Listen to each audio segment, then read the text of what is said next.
Hey, what's up, everybody? Welcome, one and all, Crow family. Thank you so much for joining us.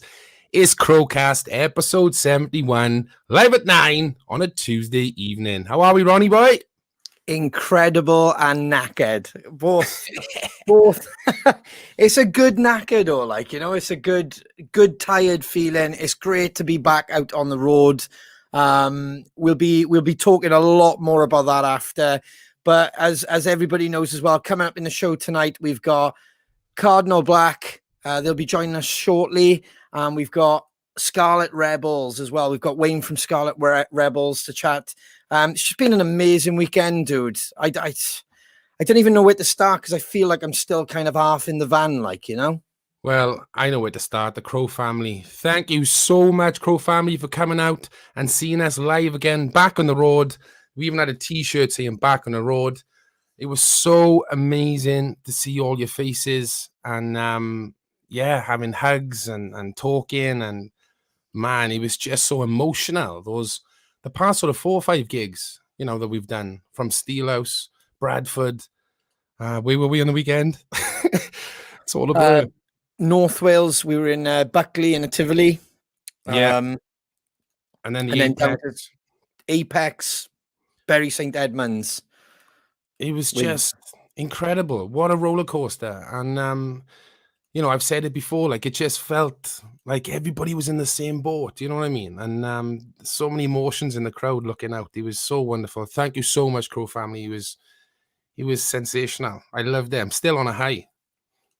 Yeah, I mean, I'll echo everything you said there. It was weird. It's so weird, right? And this is a beautiful thing about being on this show now and doing Crowcast. You can actually talk about it more in depth, but it felt like we'd been out for weeks, just because of the fatigue of not playing, or not traveling as much, put it that way, so, it was just so strange. Obviously, we had our travel days, meeting up with the crew, pre-production, and then it didn't really seem real because obviously we had blips during the pandemic where we were able to get together and rehearse and stuff. So it was almost artificial. I found it was almost still kind of like, we're going out on the road, innit? And then when we were meeting everybody, that was like the wow moment. And I know we did the recap a bit last week as well with the Steelhouse and the Bradford show, but I mean,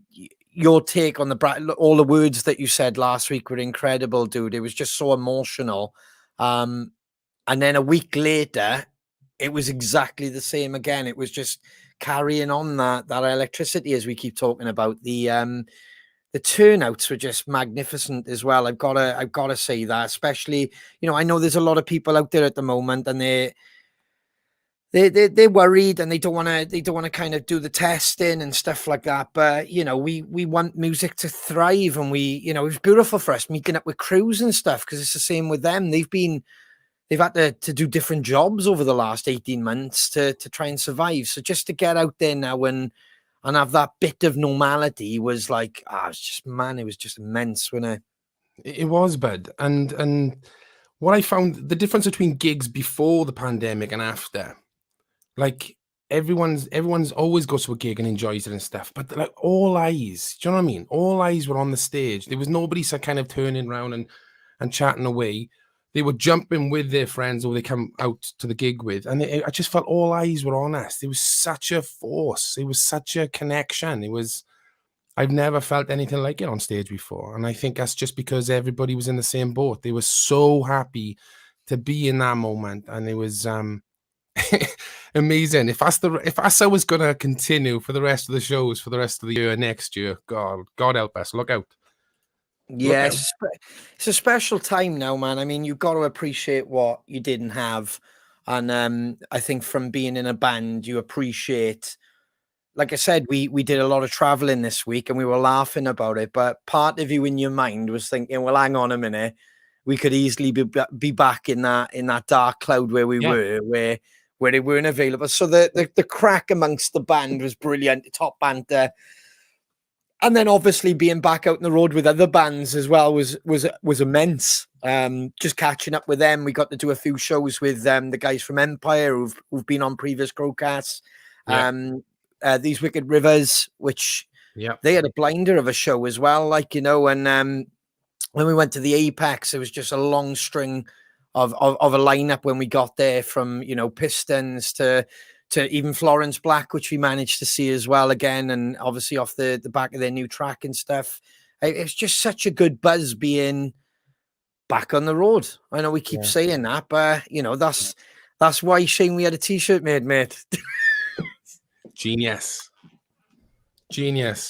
And I gotta be honest, it's my favorite t-shirt at the moment of the Crows. Yeah, I completely agree there. And I do believe there are a few left over from the tour. Yes, they're actually online right now. There's very limited stock, limited sizes, but there's actually quite a bit of merch that's gone back up, old and new. So if you want to go and check that out, some are on sale as well. So yeah, get over there. Yeah, and speaking of gigs as well, we were so excited to obviously announce about the Castle gig, and that's why it's great to have the guys on tonight with us as well. And we forgot as well to mention about the Wild Arts tour, which is happening this September, because it feels like it's brilliant, man. It just feels like there's just so much to say, and there's still more to come as well. We've got so much more in the camp that we can reveal over the coming weeks and months. But September 2021, we kick off the Wild Arts tour with them at Bristol. Now I'm going to get a bigger graphic up for you. That's for me. That is laser eyes, not for you. So Bristol, there was a bit of confusion. Are the boys doing the Cardiff show? Well, as you can see, it's part of like a festival. Plus, we've got our sold out show in the Tram Shed. So we will be jumping on the Bristol show, and then we'll be meeting back up with the guys in Manchester, London, Norwich, Brighton, Bournemouth, Wolves. And then, if you can see, we won't be doing Gloucester, unfortunately. We will be doing Newcastle, Leeds, and then we meet back up with them for Sheffield and Southampton. All the details are over on our website, www.thosedamncrows.com, and all the ticket links are there as well. So, and everything basically that we just mentioned, the merch, old stock has been replenished, leftover back on the road t-shirts. Yeah, it's all in one place, www.thosedamncrows.com. And yet again, I do apologize for those who didn't know, we are hitting the road with the Wild Arts in September. Yeah, as you're saying that, I can see my phone lighting up here. People on the web store buying the t-shirt, which is amazing. Absolutely incredible. Crow family, get in there quick. They're not going to hang about. Yeah, I think it's fair to say it is our favorite t-shirt so far, isn't it? It's our favorite, like, you know. So nothing against the other designs that are amazing, but that one, I don't know, it just made us all smile, and I think it means a lot to us because just says it all, really. And the fact that we did make them exclusive, you know, we didn't want to put them straight online. The whole point was anybody who had tickets for the last 4 shows that we did, we wanted to give them the chance to buy it first, and you know, the whole promote live music again, like, you know. So, which yet again, you know, while we're talking about gigs and live music, that is the point of the castle. So a lot of people saying it's amazing and that, but let's not forget the cause. It is put on by Cardiff Council. It is backed by Cardiff City Council to help just help grassroots venues again, to help kickstart them. So they're helping with the funding, etc. So I know there's a few things kind of not going smoothly, but that's because they are trying to help as much as they can, and creases are trying to be ironed out, etc. But the main thing is places like Phil, Club Abbakhan, and other venues will get the support that they need, and that's why we wanted to be involved with it. You know, it's not our gig in say, it's the fact of we're trying to help grassroots in this, Shane. Absolutely, bud. I mean, that's what we used to love doing, is going to watch bands, you know, that we never heard of before at grassroots, and the talent is incredible. Do you know what I mean? We wouldn't be where we are now if it wasn't for those clubs and those stages that we, you know, learned our craft and stuff. You know, you ask any band, And Cardiff and in Wales in particular, you know, there's an abundance of talent. So anything we can do to help, you know, kickstart that into gear again, especially after the pandemic, we were sold, like we want to be a part of that. So it's great feeling. Yeah, and there'd be more on that, more on the weekend when we catch up with the boys after. And hopefully I can see a few people kicking off because the t-shirts are already selling out. So really sorry about that. I can see him bloody put it in my basket is gone. All that said, shall we have some guests? Here we go. Let's kick it off then. Crow family, please welcome Guitar Supremo and the superb soul singer. It's Chris and Tom from Cardinal Black. Hey! All right, boys? Hey, how's it going? All right? How's it going?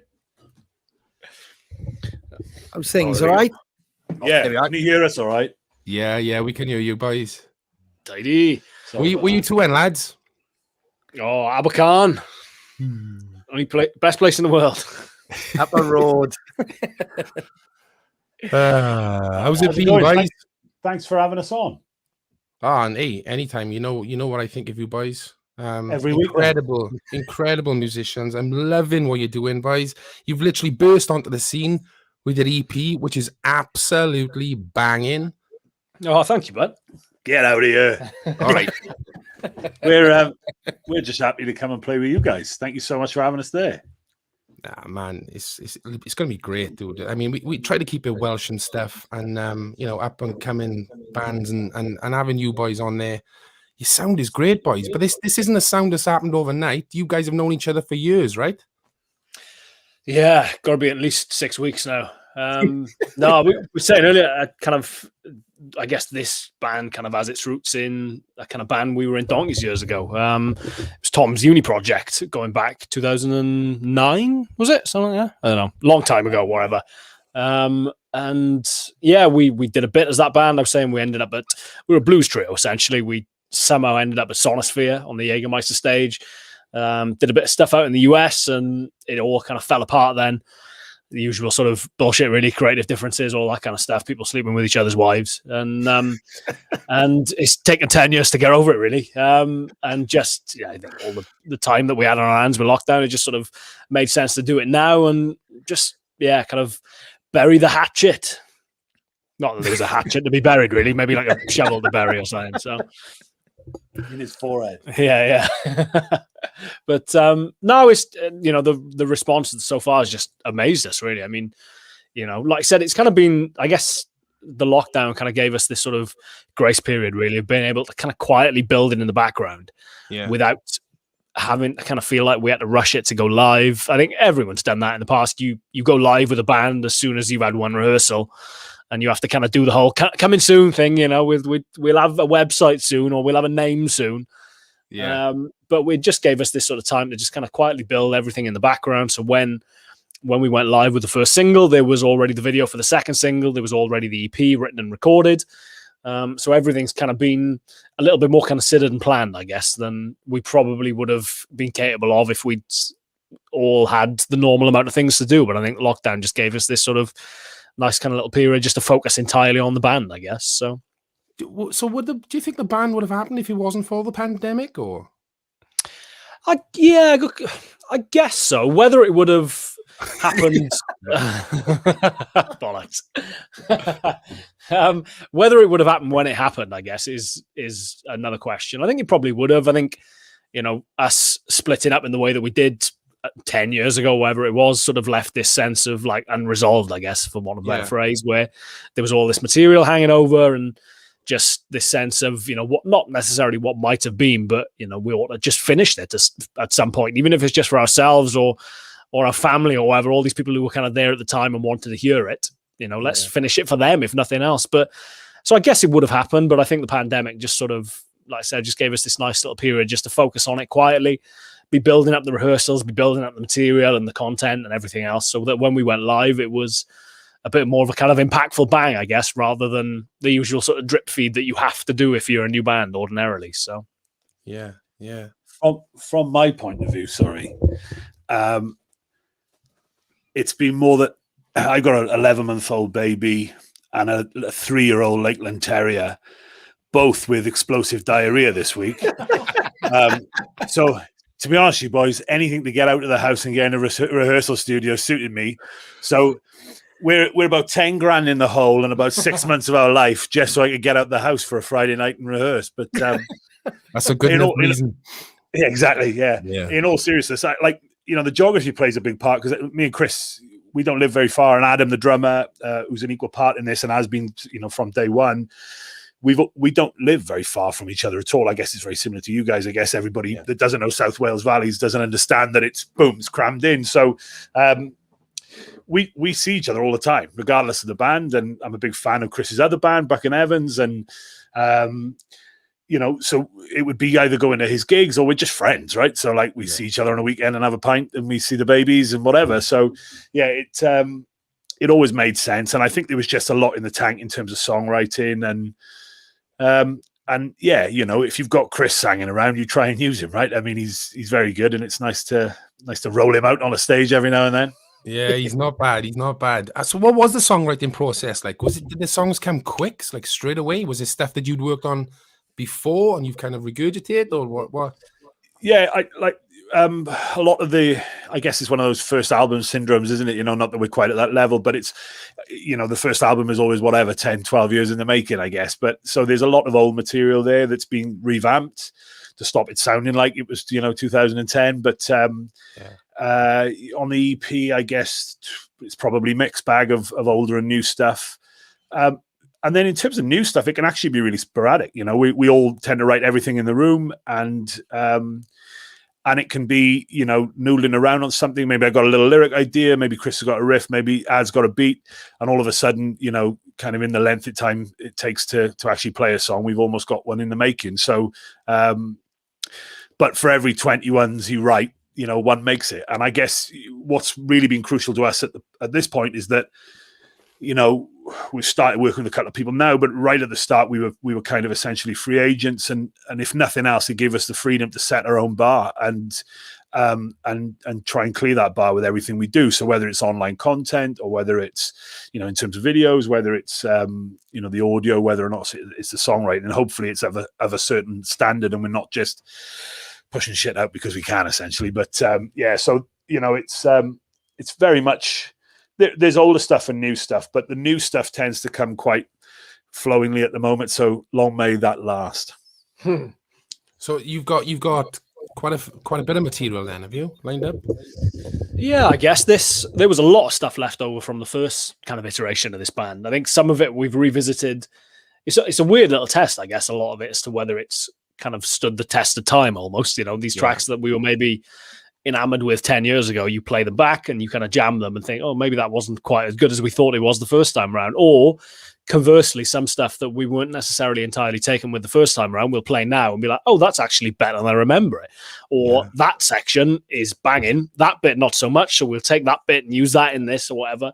And you kind of mix and match. But so there is a lot of the old stuff that's getting recycled, whether it's verbatim, whether it's in its entirety or not, I guess, usually not, I guess, dependent on the song itself. But if nothing else, it's just been fun to kind of work back through stuff that I guess has been forgotten for the most part, old in the loosest sense, I guess, tracks that, we meant a lot to us at a certain point and we gigged the arse out of, and we took all over the world and then just were left really in a cupboard to sort of gather dust. It's been nice to dig them out and sort of just refresh them. It's funny, really, with regards to you asking whether there's a lot of material left. I actually emailed Rob the other day, who's obviously setting up the gig, and I said, look, I'm going to be the support band here, saying what most support bands probably don't say, and that is essentially this is first gig territory for us. And as much as we've all done nice big gigs before individually, it's the first one as a band, which is great to put on your CV. But I said, if you're after a 4-hour Springsteen-esque gig, I don't think you're going to get it out of us right now. So give us 15 minutes and we'll get out. We've got plenty and we can roll it out. But in all honesty, the focus has been on, as you boys know, right, whenever you're trying to get that record out, that's all you're playing for a little while, and it's all that kind of comes to the surface. So it's going to be a couple of rehearsals, no doubt, but I'm sure we'll be all right for it. I can't wait to hear it, boys. I think you've got a great sound. I think, Tom, your vocals are incredible, dude. As we all know, Chris is all right on the guitar. But sensational. I've been a big fan of Chris for a long time. But if anybody haven't heard Cardinal Black before, check it out. It's on Spotify. The EP, the 4-song EP is out right now, self-titled Cardinal Black. Check it out, please. It's sensational. I love it. Love it. Oh, cheers, boys. Cheers, Thank boys. you. Thank you so much. Yeah, and like a few people said, like, you know, about the choice of having you on the bill and stuff, but your impact was phenomenal, boys, because everything, you know, you must have sat down, worked out how you were going to release it, etc. But the hits that you've had, they should be talked about. It charted straight off the back as well.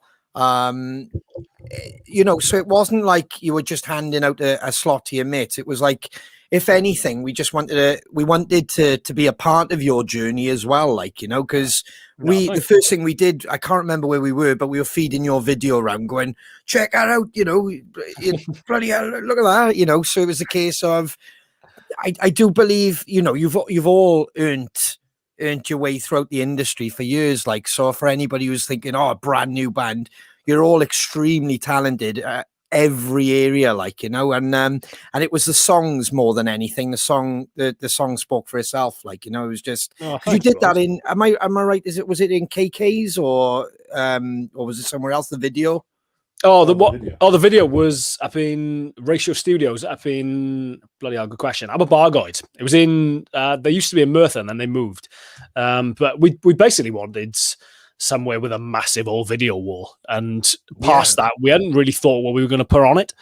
I had the idea of like, just huge video wall. We can put whatever we want on it.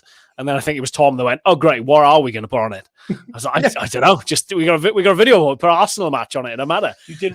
But you don't want it like, I think that cliche thing of like, there is a big video wall, so have it like a Samsung promo for a new product. You know what I mean? And it's just like crazy.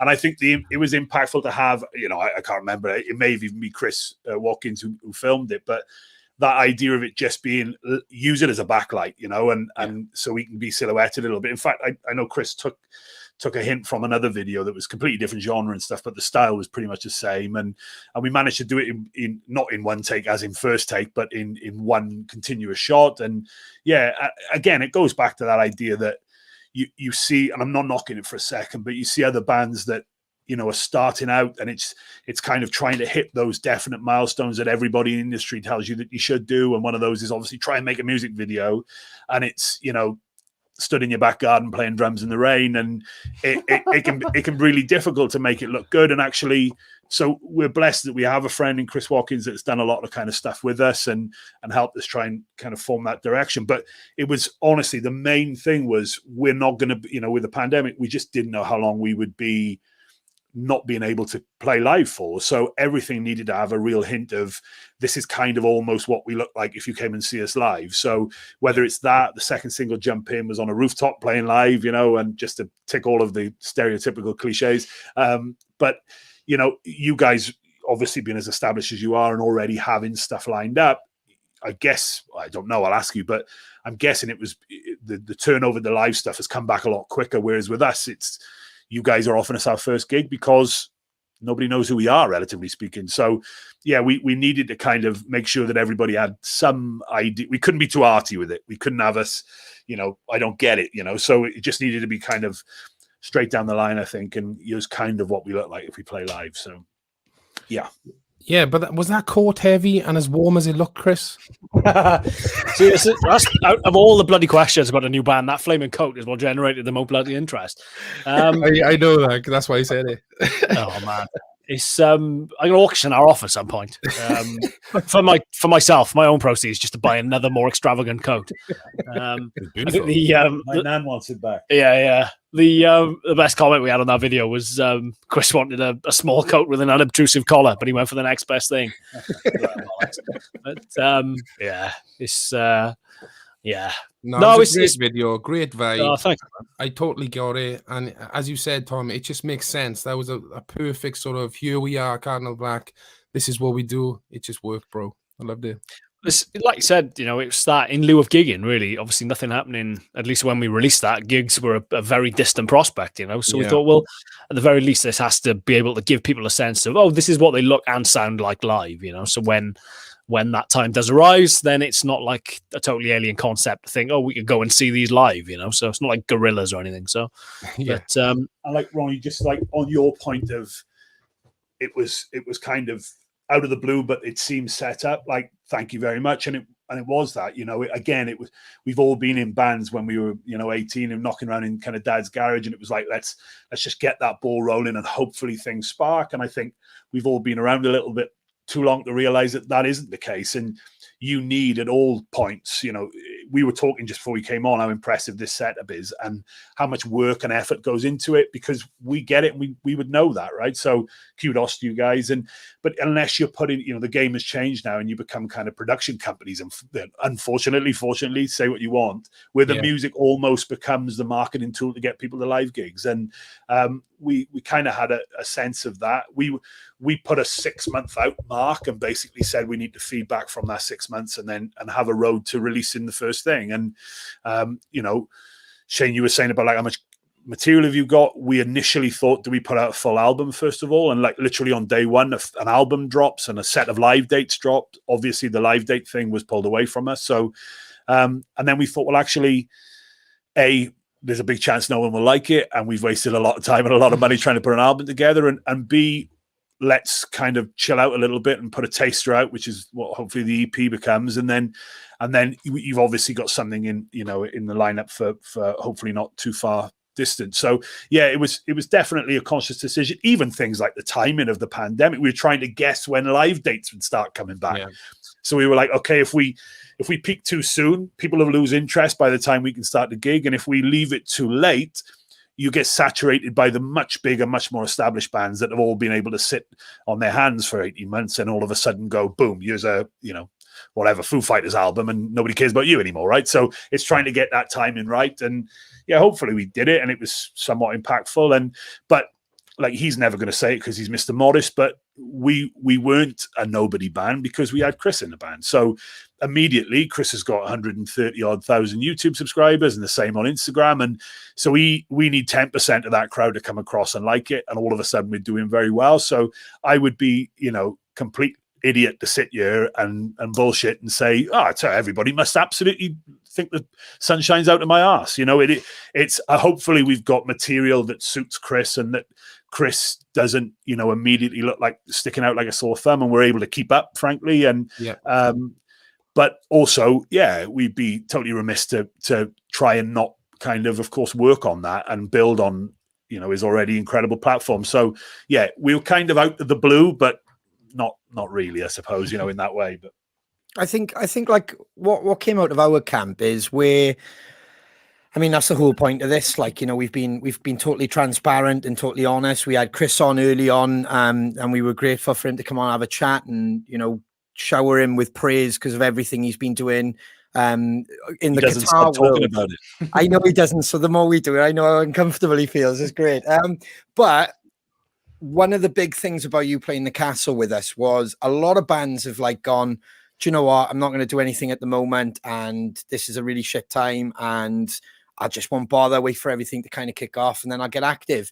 And I think what I respected personally, or my opinion is, whether people like it or not, is you started a new project in that environment, and you got everything right for me as a listener, as a music fan. Like, your video was slick. It reminded me of like a TV show as well, the way you did it. So it wasn't just a music video. It had that old school kind of vibe. And I think the way you moved in it and the way you move forward and stuff, it just had that camera 1, camera 2 vibe where it just kind of slickly moved around. And then it's like what I said to you, man, you can't get away from a good song. And you're going to have that, and the talent was always there with all of you, so it's a massive pat on the back. And like I said, we're honored to have you on the bill because, like I said, where a lot of people thought there's not a lot you can really do in this climate, you kind of got a lot done. And that's what it's all about, and it's made a lot of people happy as well. And that's another key thing about it. People need that distraction. They need something.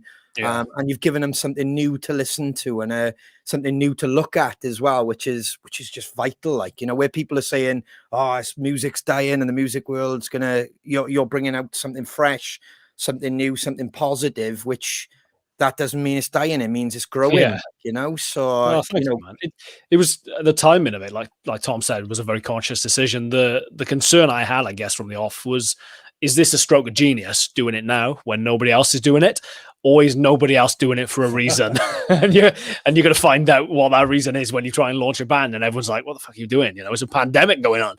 People are dying, and you're trying to get us to watch your debut single. Like, but I think you hit the nail on the head. I think people wanted something to grasp onto as a bit of a kind of ray of hope, you know, and especially when you launch a new band, obviously with the focus being on this is what we look like live. There's obviously a kind of a hint in there in itself of like, oh, I'll be able to go and see these soon live, you know? So it all, I think what I'm taking credit for is giving people hope through the pandemic and keeping the British morale up. I don't like to take all the credit for it, but no, I think it's just, you know, like I said, it was either going to be a stroke of genius or it was going to be a bloody terrible idea, but I think it's fallen somewhere in the middle, hopefully. So which I'll take. That's my barometer of success, really, is for it not to be a disaster. So I tell you what, though, like, you know, Chris, you got such a signature sound, right? I mean, we were coming back from a gig on. I'll get up to it. No, but and me as I know. But no, but my point is, Ronnie was playing something, and it was you guys, and oh, sorry, don't worry, man. Sorry. Continue the praise. Sorry, I love it. Chris's feet up. Yeah. That's your mother, is it, Chris? Saying you're on the telly. Yeah. No, what was I saying? Yeah, but Ronnie was playing something on his phone, and I was like 2 seats away from Ronnie on the bus, and I knew instantly it was you. Like that was you saying thank you, sound and stuff, right? But what Tom was saying, I guess because you guys have, you know, been in bands like years ago.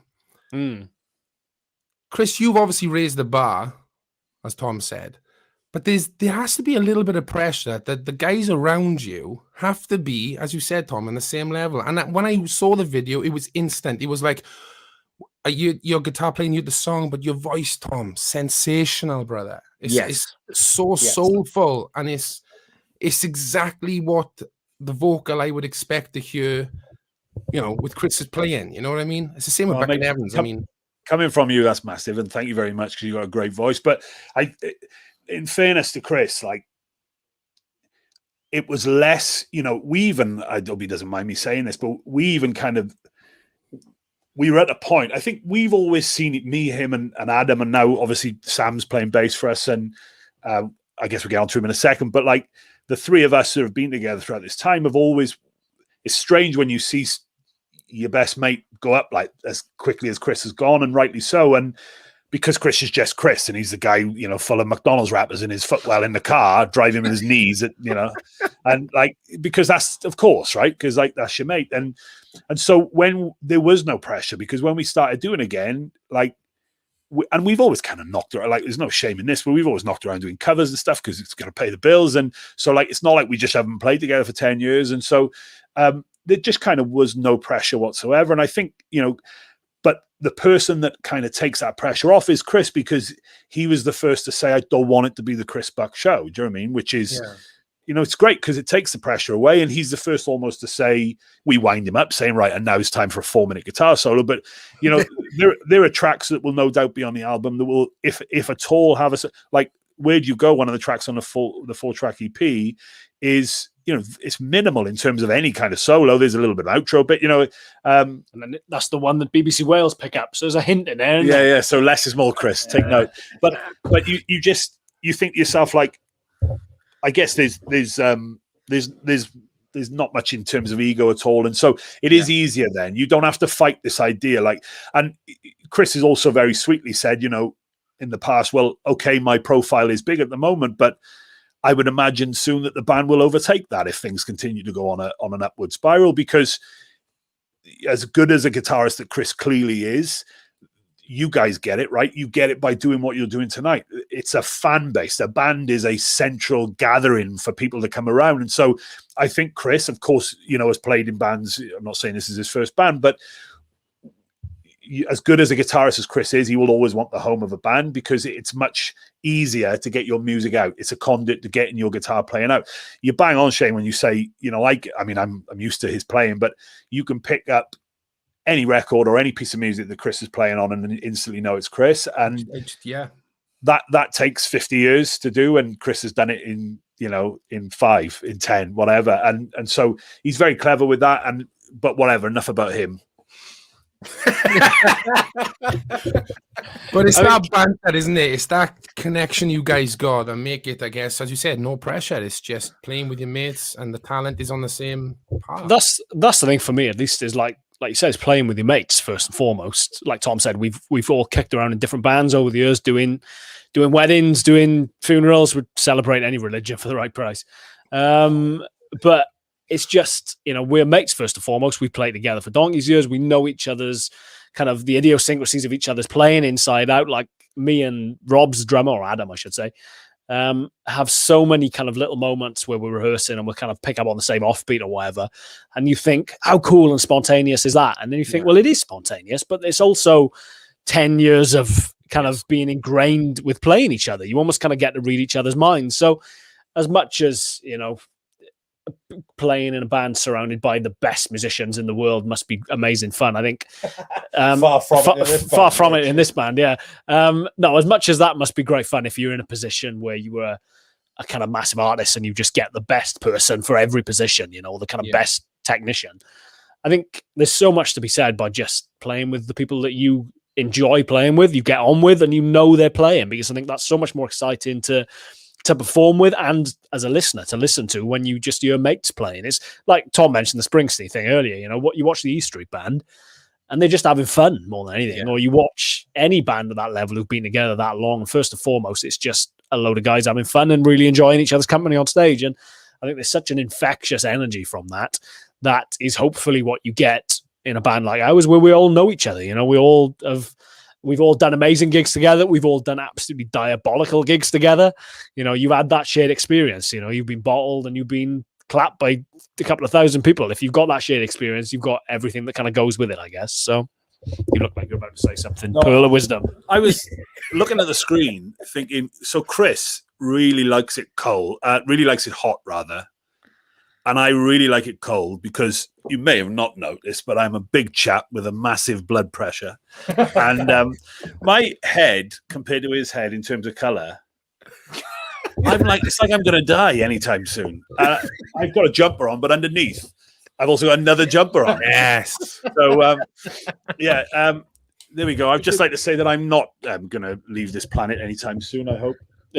Every album out quick. Let's get the castle done first. There's every chance you might do. What did you say? Your niece said recently we put a live video out from a studio session, and Tom increasingly throughout the tracks looks like he's on the verge of dying. It was a very warm day in a very warm studio, but his little niece watched it. She's like, "Why does Tom look like he's gonna have a stroke?" That's a great comment there. Now, Steve Davis has just said, the Crow family just ducked out to listen to some Cardinal Black. Fair play, Tom. That's a voice as silky as a 10-ton bar of chocolate. Thanks, Dad. Lee Evans, look, I've seen as much praise for Tom's voice as I have for Chris's amazing guitar playing, which speaks volumes for his talent. Cheers, Lee. Cheers, Lee. Favours in the post. No, it's true. It's exciting times, boys, and like we just got on the road for a few dates, and you can't beat that connection with each other. Never mind just with the crowd. It's the little cheeky grins if it's going right or wrong. You know what I mean? When you're in a band, and especially when you are old muckers as well, because there's like, I don't know, you have that, like you said, that connection, that vibe. And I noticed that being out from it for so long and then going back to it, we've gone through every emotion on stage over the last few dates of, whether it's nearly crying or literally pissing out pants, or, a mistake happens. But I think it's the first time where, you don't do that dreaded look across. I don't know if your band's ever done it, but, if somebody just does something wrong, you can't help it. You always say, don't look across, but everybody...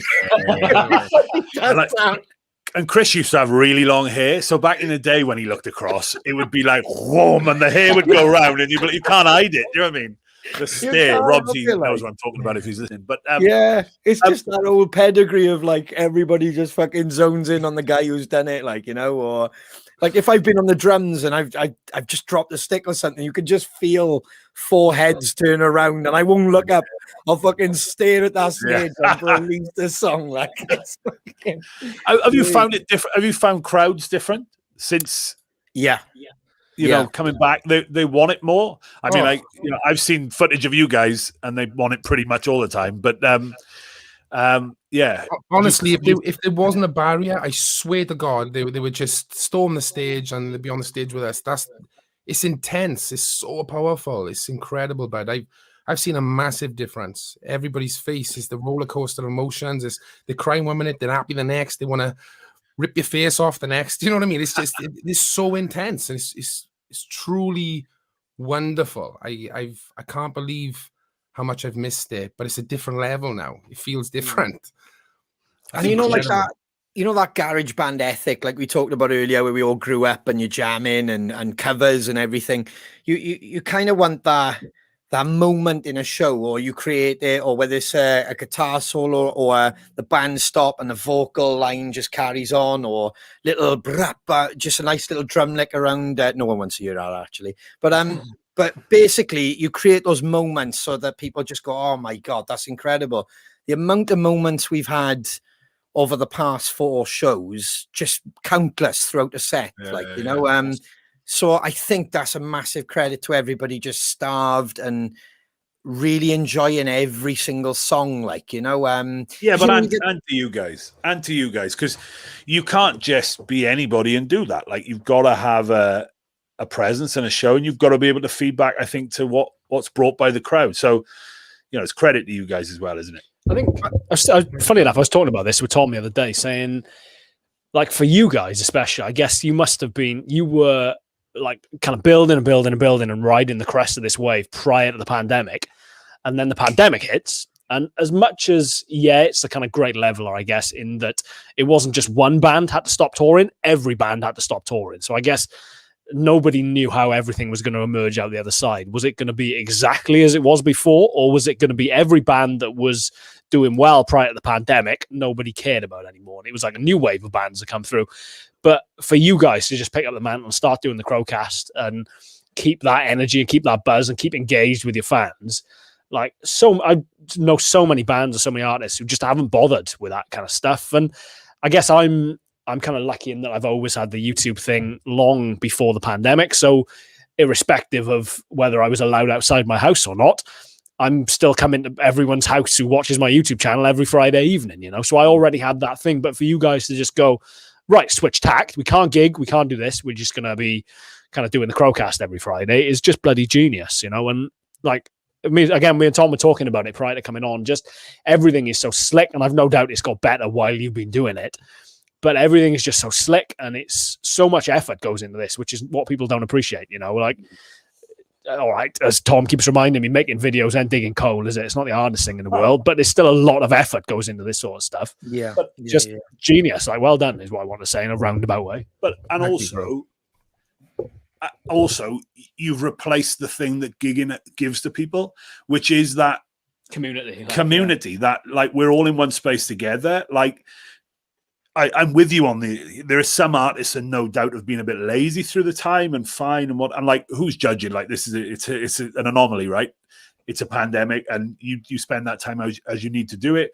Also, a shout out to the musicians, especially touring guys, who just had all income stripped overnight, and so, and there are mental health issues, and of course all of that is massive, and how you deal with it is how you deal with it. But what you guys have done, and other people that have done stuff like you, is allow that space to continue, and allow that home to continue, and allow that fan base to, I would imagine, even grow, let alone, try and maintain that fan base, because people are seeing other sides of you, and people want to know how you have your coffee in the morning, and they want to know how you take your beer at night. And so you're giving them that insight, and, and you're getting great guests, and I've seen some stuff lately, and, so thanks for having us on, but also, thank you on behalf of, I'm sure, everybody that tunes in every week, that you're doing it at all, because you could have just shut up shop and no one would have blamed you for that, Christ. And, but instead you've kind of, you've probably expanded that crowd, and no doubt people want to come back and give you something back in the crowd and give you memories because you created theirs over the last 18 months. You know, so and entertain them every Tuesday night. Like, what's your plan now going forward? Sorry, this is a grilling now, isn't it? What's your life ambitions? Where do you see yourself in 6 months? When are you going to get a proper job, boys? What's your plan? What's your plan now with the Crowcast? Are you going to keep that going? As long as we can, we will. And we've already got plans, as in like we started the audio thing because we've got your episode on the audio one. I'm gutted, man, because obviously we're on 71 episodes and I've been going through. I'm going, oh man, we can't use that because some people don't get it. You can't just take like this will be great. Now I can bounce this down and it'll be great for anybody driving.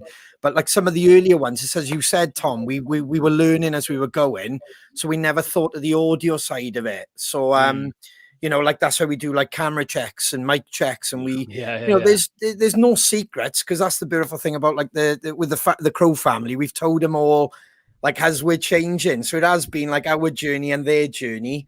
And then we thought, you know what, let's get them on, which was really fun as well. So we started bringing them on to tell their stories. Where are they in the country? What are they doing at the moment? Because it's like, it was just like it because when we're on gigs, man, that's what we do. That's what we do as musicians. If you go to the merch table, how are you doing? Oh, it's great to see you again. Or you haven't been to a few gigs. Or I haven't been well. And you build up that vibe with them, like, you know. And I think that's what this did. And I think carrying it forward, it will be harder because, you know, we're already looking at the schedule over the next like 18 months and we're like, wow. But, you know, I think there'll always be a form of Crowcast or a way of connecting. Because like, you know, like me personally with you, Chris, I know Shane spoke to you before this, but I couldn't wait to kind of meet you. And it's been weird that this is this is how we have met, like, you know, and it's the first time I've met you properly, Tom.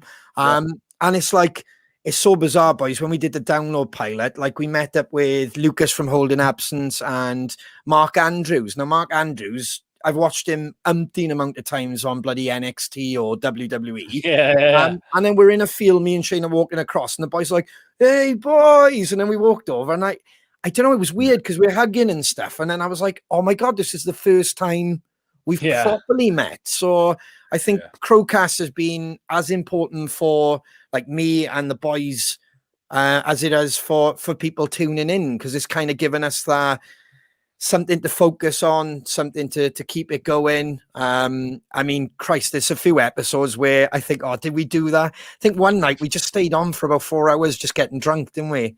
Why not this night? Yeah, why want Tom there? He would have been on for that. Come on. Oh, mate, honestly, I don't even know how that happened. I think it was the point where people were like, I've got to go to bed, but I can't tune off. Because we were just sitting there going, and the other thing is, you know, and my kind of podcast. The thing with Brexit. Shane has promised me a beer anyway in the Castle gig, so I'm holding him to it. Several. It won't be one, but it'll be several. And I think this is what's beautiful now is Crowcast will advance. We have got a few tricks up our sleeve. You know, maybe we'll do a follow-up with you boys now when you're back out on the road. Maybe it be a face-to-face Crowcast. Yeah. So there's loads. Yeah. When you're on tour, get a couple of the guys to do it on your behalf. That'd be great. See? Or disastrous. One of them. Yeah. Exactly. All the words you can't say. Boys, it's been absolutely awesome having you on. I can't wait for Cardiff Castle just to meet up with you and get a few beers. But it's going to be a special one, I think. No, honestly, boys, thank you so much. Thank you for this. Thank you for having us. Thank you for everything. Class. Cheers, guys. Thank you so much. As we say goodbye now, we're going to play your video, Tell Me How It Feels, which is a banger. Before you go, boys, where can I catch you on the socials? We'll put links and stuff. Bebo. LinkedIn, MySpace, I don't know. I haven't got a clue. You're talking about. I know the Twitter. I control the Twitter. If you're on Twitter, then that's me you're talking to directly, Crows. Come at me. Look at which one of our social media has the least following. It's probably him controlling it. And where can they buy the record from, boys? All the usual place, iTunes. We've got a physical version for pre-order on our website at the minute. For CD, for anyone who uses CDs anymore. Bandcamp, all the usual stuff. At the Cardinal Black, because at Cardinal Black was taken by an actual cardinal, I think. So, Right. And on the merch table, come to the merch table. Yeah, come to the merch table, boys. I'm drunk by that point, but I'll Me try and too. sign things. We'll see you in a couple of weeks for a beer, boys. Oh, Cheers. cracking stuff. Cheers. Cheers, boys. Thank you. Thank you so much, boys. Ta-ra, guys. Bye.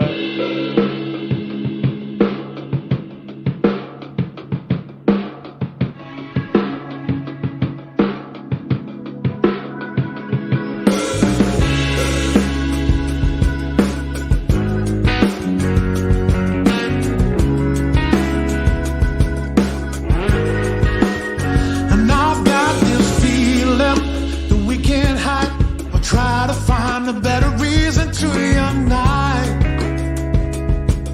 Side by side, just give me one reason. We have to stay and be afraid of the power from above punching us down. It shouldn't be a movement, it's not on us to tie the ends. Why is it pride to carry us through? Tell me, girl, and I feel this ceiling is getting close. We need the strength to shelter from the broken glass, cutting us down. Oh, tell me how it feels, baby. Oh, tell me how I'm supposed to know. Tell me how it feels, baby. Oh, because I don't know.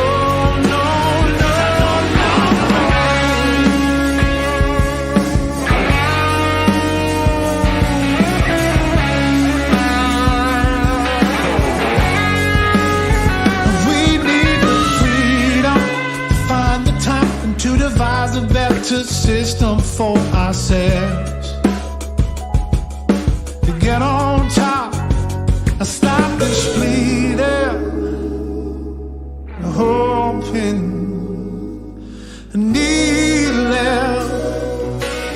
Stop pushing back, yeah. Tell me how it feels, baby. Tell me how I'm supposed to know. Tell me how it feels, baby. Oh, because I don't know.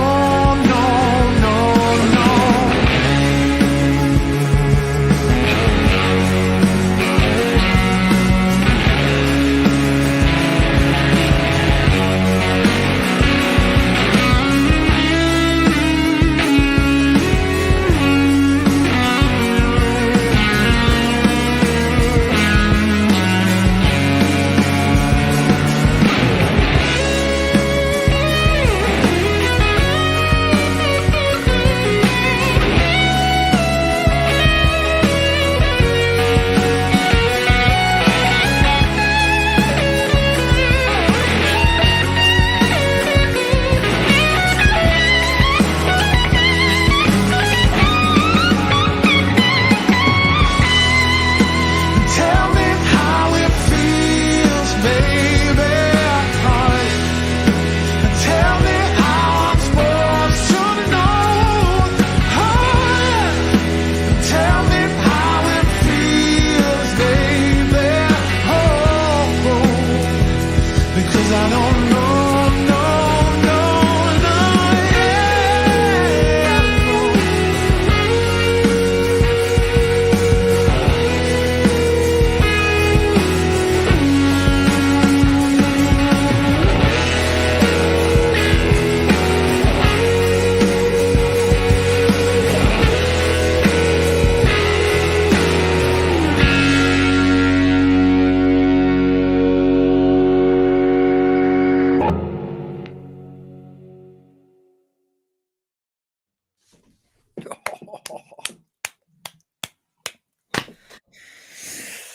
Very cool.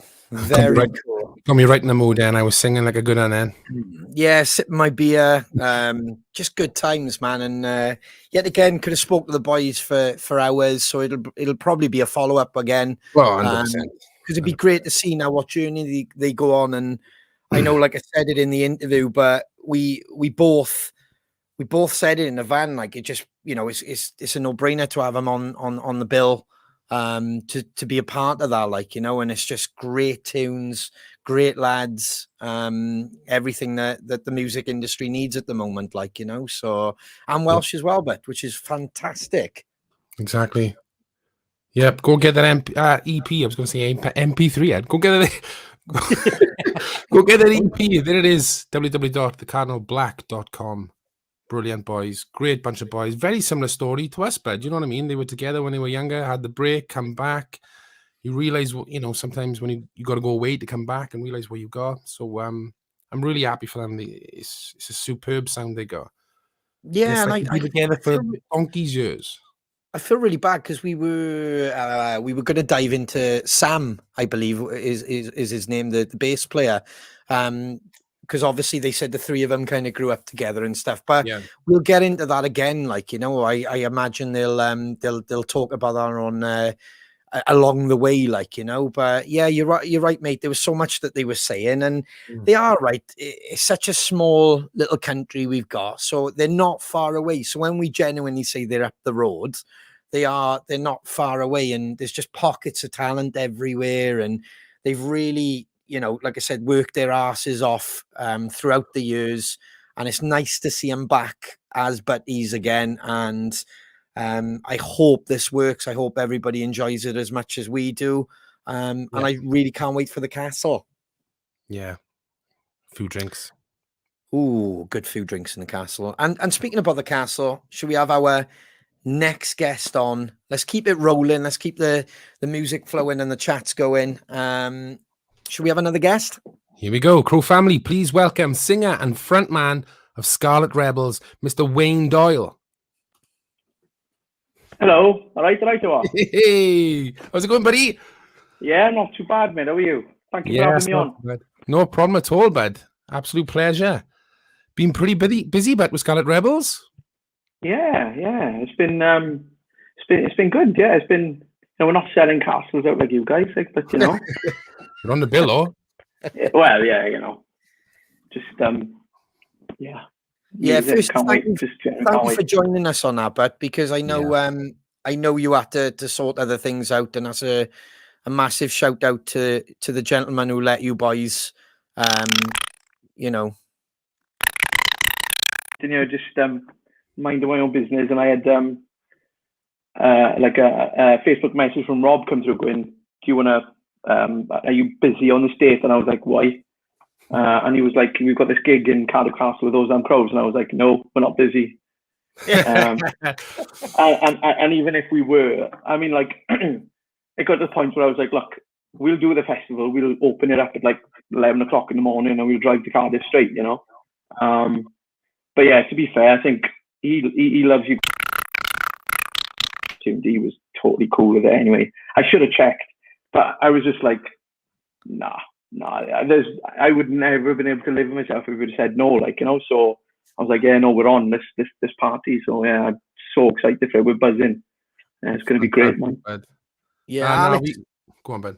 Sorry, I was going to say Alex he's been a true champion of the band, in all fairness, our band as well, from start, and the whole like Viva Revolution of music and the crazy bugger in it. But because we've done shows from Cardiff to Reading to everywhere under old crazy cowboy, like, and he's just always championed us on. So it's great he's doing that with bands, because he's not a selfish guy. He's a great promoter, and it was great that he said that, you know, because a lot of people would have been like, hang on a minute, now you have agreed, and you know, and yeah, I know. But it was just one of those, you know. It's like the first, I think either DVD or video music I ever bought was the Stereophonics at Cardiff Castle. And I played it to death. I think it was on BBC as well, and I might have recorded it and just played it to death. And then when, you know, it's just like, what? Number one, it was with you guys, and we've wanted to play on the same bill with you guys for ages, just to catch up as much as anything. And then obviously at Cardiff Castle, I'm like, what? Yes, please. Yeah, so it went from being a really shitty Monday to like a really good Monday. So obviously then we were like, oh, are we gonna get released? And then the minute Alec was like, yeah, of course, we were like, oh, fucking sweet, man. So yeah, it was good. I generally can't wait, as you can tell. I'm smiling for change. Fantastic, bud. So you guys have been really busy. You got a new album coming out soon, bro? Yeah, man. So we got an album which is available for pre-order right now. It's going to be released next year. Obviously, we're doing the long pre-order campaign to try and give us a chance to for something tangible to happen for the band, you know, so we can sort of base camp there, maybe, you know what I mean? It's like, so it's called See Through Blue. It's available via Eric. And yeah, it's good. I think it's an album that we wouldn't have made had the pandemic not happened. You know, it kind of directed a lot of the sort of themes and stuff that I was writing about. So. All right, yeah. Well, the government and all that type of shit, and yeah. Well, it's Boris Johnson, isn't it? Casting the shadow of a demon or a devil. Yeah. And obviously it's called See Through Blue because a lot of people have said, is that meant to be Donald Trump or Boris Johnson? Well, it's meant to be Boris Johnson, which is why the album is called See Through Blue. Because I was like, everything that they seem to be doing was quite transparent in terms of, you know, getting contracts with their mates and stuff like that. And it just pissed me off, to be honest with you boys. I was sitting here watching, you know, news reports and just everything was just happening every day. And there was people dying, and the only thing that you could kind of read about was the government lining up contracts for their mates, you know, like not taking, you know, all the PPE stuff from people who were offering it in this country for free because their mates had contracts to do it elsewhere and all that kind of thing. And it just really wound me up to the point where we needed to deliver an album by the end of the year. And obviously I was just stuck in the house myself. So yeah, it just kind of formed a lot of the basis of what the album's about, really. So yeah. So what is it, an angry album, man? Is that it's pointed. You know, there's one song on there called See Through Blue, which could get me into a lot of trouble, but we'll see. It's not like Rage Against the Machine. It doesn't sound like you know, it's not like, you know, like everything determined or whatever, but it you know, lyrically, yeah, you know, there are some quite pointed things on there, yeah. So but you know, will we get to you sort of new material at the Castle, bud, or? Yeah. We're doing some songs off the album now. So we've released a single, Storm, which is at June 30th. So we put that out the same day as the pre-order, and we've got a single coming out in September, I believe. And we're basically going to be dropping songs all the way along throughout the rest of this year. You know, as bands that are doing long pre-order campaigns do to try and boost those pre-order numbers. Yeah, so. Is it a good vibe? You know, like for us, when we got new material now, we're busting to play the new material because we've been playing the old one for so long. Do you know what I mean? Yeah. It's really weird because the way that we wrote the album was, so obviously if we go back like a year, we just on the back of touring our first album, Show Your Colours, and then we needed to write the follow-up to it. So we were at the time, it was the beginning of last year, January 2020, and we were on tour at the time, doing a tour between ourselves and Revival Black, the Rising tour. And it started in January and it was going up until May. And so every rehearsal we were doing, or sound check, we were writing basically, you know, the composition of a song. So the way that we would do it is write, you know, how the song structure was going to go between us. And then I would use that then to write the melody and the lyrics later on. So that was the plan. And I think we came up with the basis of one or two tracks. And then the lockdown happened and we were just stuck. So it just landed then that we had to write an album in silo pretty much. So what we did was I wrote a bunch of songs. Josh wrote the composition of 4 or 5 tracks. Chris did the composition of 3 tracks. And then we went into the recording studio in September. We had to go in separately, or only a few of us at a time because of restrictions. And as you know, Wales is so much worse than anywhere else, I think. So then what they did was they wrote so we recorded the actual composition of the songs to a click track, and then we give them the roughs to Gary to go away and say, right, you're going in next week to record the drums on. So he didn't have a lot of time, and then the ones that I written, I already had like the melodies and the verses and some of the lyrics for, and then the ones that the boys had written the compositions for, I took those away and sort of came up with the melodies and lyrics at home.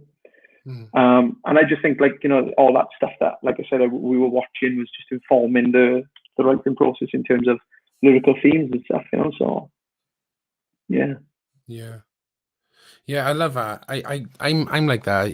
I tend not to watch the news. I had to switch it off halfway through the pandemic, but it was getting me in a real sort of low place. Like just watching the shit happen and unfold, and you had no control. And I'm not saying I'm a control freak, but I do love telly. I do love watching, life. I watch, when you go out and about, if you're in a restaurant, I'm constantly observing people sort of what they do, and it sparks off. I'm always thinking like, sparks off ideas, and stuff. But I had to switch that news off, dude, halfway through, because it was getting me so low. I'm the same, but it was like we needed to deliver an album by the end of the year, so I was like, I needed to get some sort of, whether I was reading through papers or scrolling through news things, and just get some sort of hook or some sort of thing to latch my my head around, really, just what was I going to write about. And it's just one of those, really. I mean, I never set out to write something that was as pointed as it turned out to be, but in the end I was like, it's pointless going half in. I may as well just say what I was thinking, and it's turned out that that there was people interested in sort of releasing it for us and stuff. So I think it's turned out well in that respect, but time will tell whether people like it or not. We'll see. But yeah, no, it's been fruitful, because I think like a lot of the things, the same as you guys, had the pandemic not happened, you wouldn't be doing this, which would mean that potentially, your paths obviously you would go in amazing anyway, but it's obviously had to take a slight detour, and now you're back on it and stuff. So it's the same with us. We probably wouldn't have written the album that we have written had the pandemic not happened. So just try and look at it in a positive manner, really, and come out of it as best we can, swing in, so. Exactly, bud. No, kudos to you. You've done something through the pandemic, and like we were saying to Tom and Chris earlier, like, we love that.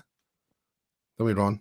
Yeah, I mean, I've made it clear throughout. Like I said, this is 71 episodes now. Anybody who's trying, just try in. It doesn't have to come off or anything. But like you boys, we've mentioned before in previous episodes, where you can always see that you're grinding at it. I mean, we go back with you, for anybody watching this, we or listening, we go back with you to Ibiza Rocks, Hard Rock Hell, or what was that, 3-4 years ago? Yeah, that was like 2018, 2018, yeah.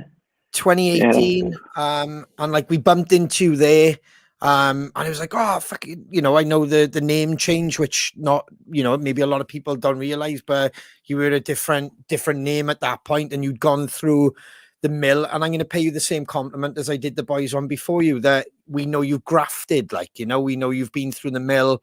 You're constantly trying to knock on doors, and whether that be change your name, new material, whatever it be, you're constantly working at it to make it and craft it to be your job, like to be your way of life, like, and it is mad, but because you can see that hard work is now paying off. Like I said, it's mad to think that we left Ibiza. I think shortly after that we didn't we signed with Zurich. And then it's great now after having met you. Like when I heard throughout the pandemic, Christ, I mean, when you look back on this in a couple of years, you've signed a record deal and got a brand new record out during that, like, so. Yeah, I know. It's crazy. It's a massive pat in the back, but because, like I said, a lot of people would I'll just wait for it, you know. And I'm not just talking like, you know, big bands can afford to have that time off because they've worked hard for 20 years and it's a time for them to settle down with their family. And financially, I know a lot of their crews can kind of, if they're on retainers and stuff, they're comfortable, or the ones who are not, that's horrible. But for bands like especially we're still riding that journey and that path to get your name there, to kind of think, oh, there's not much can be done. It's a real credit to yourself and to the boys that were on before you, because you just, you know, and the same with us. I always say that you've always got to make something happen.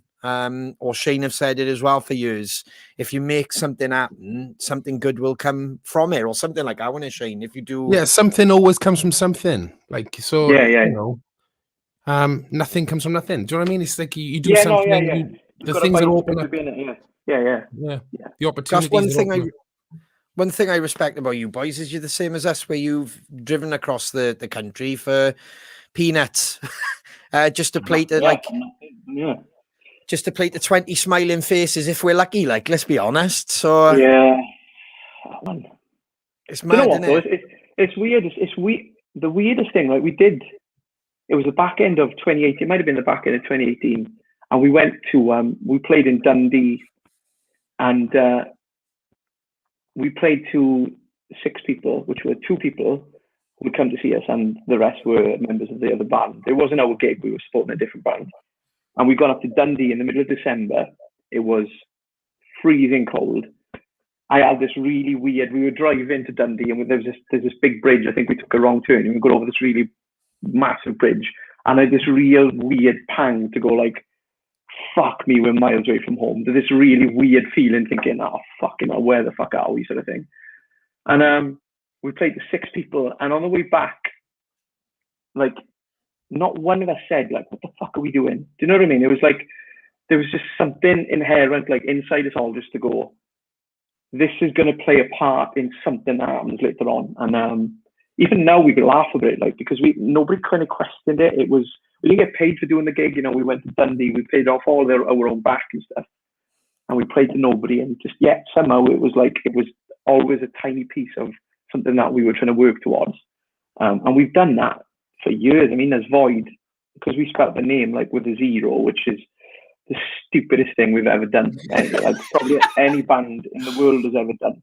It's spell that, you know, you spell the band's name so nobody can find you. It's just fucking bizarre. And do you know when it was actually in Ibiza, and a few people turned around and said, we can't find your name on our phones and stuff. And I was like, oh, it's because you're pissed. Give me your phone. And then I couldn't find it. And obviously, because I was looking on my phone and like the cookies that had been stored and remembered and stuff.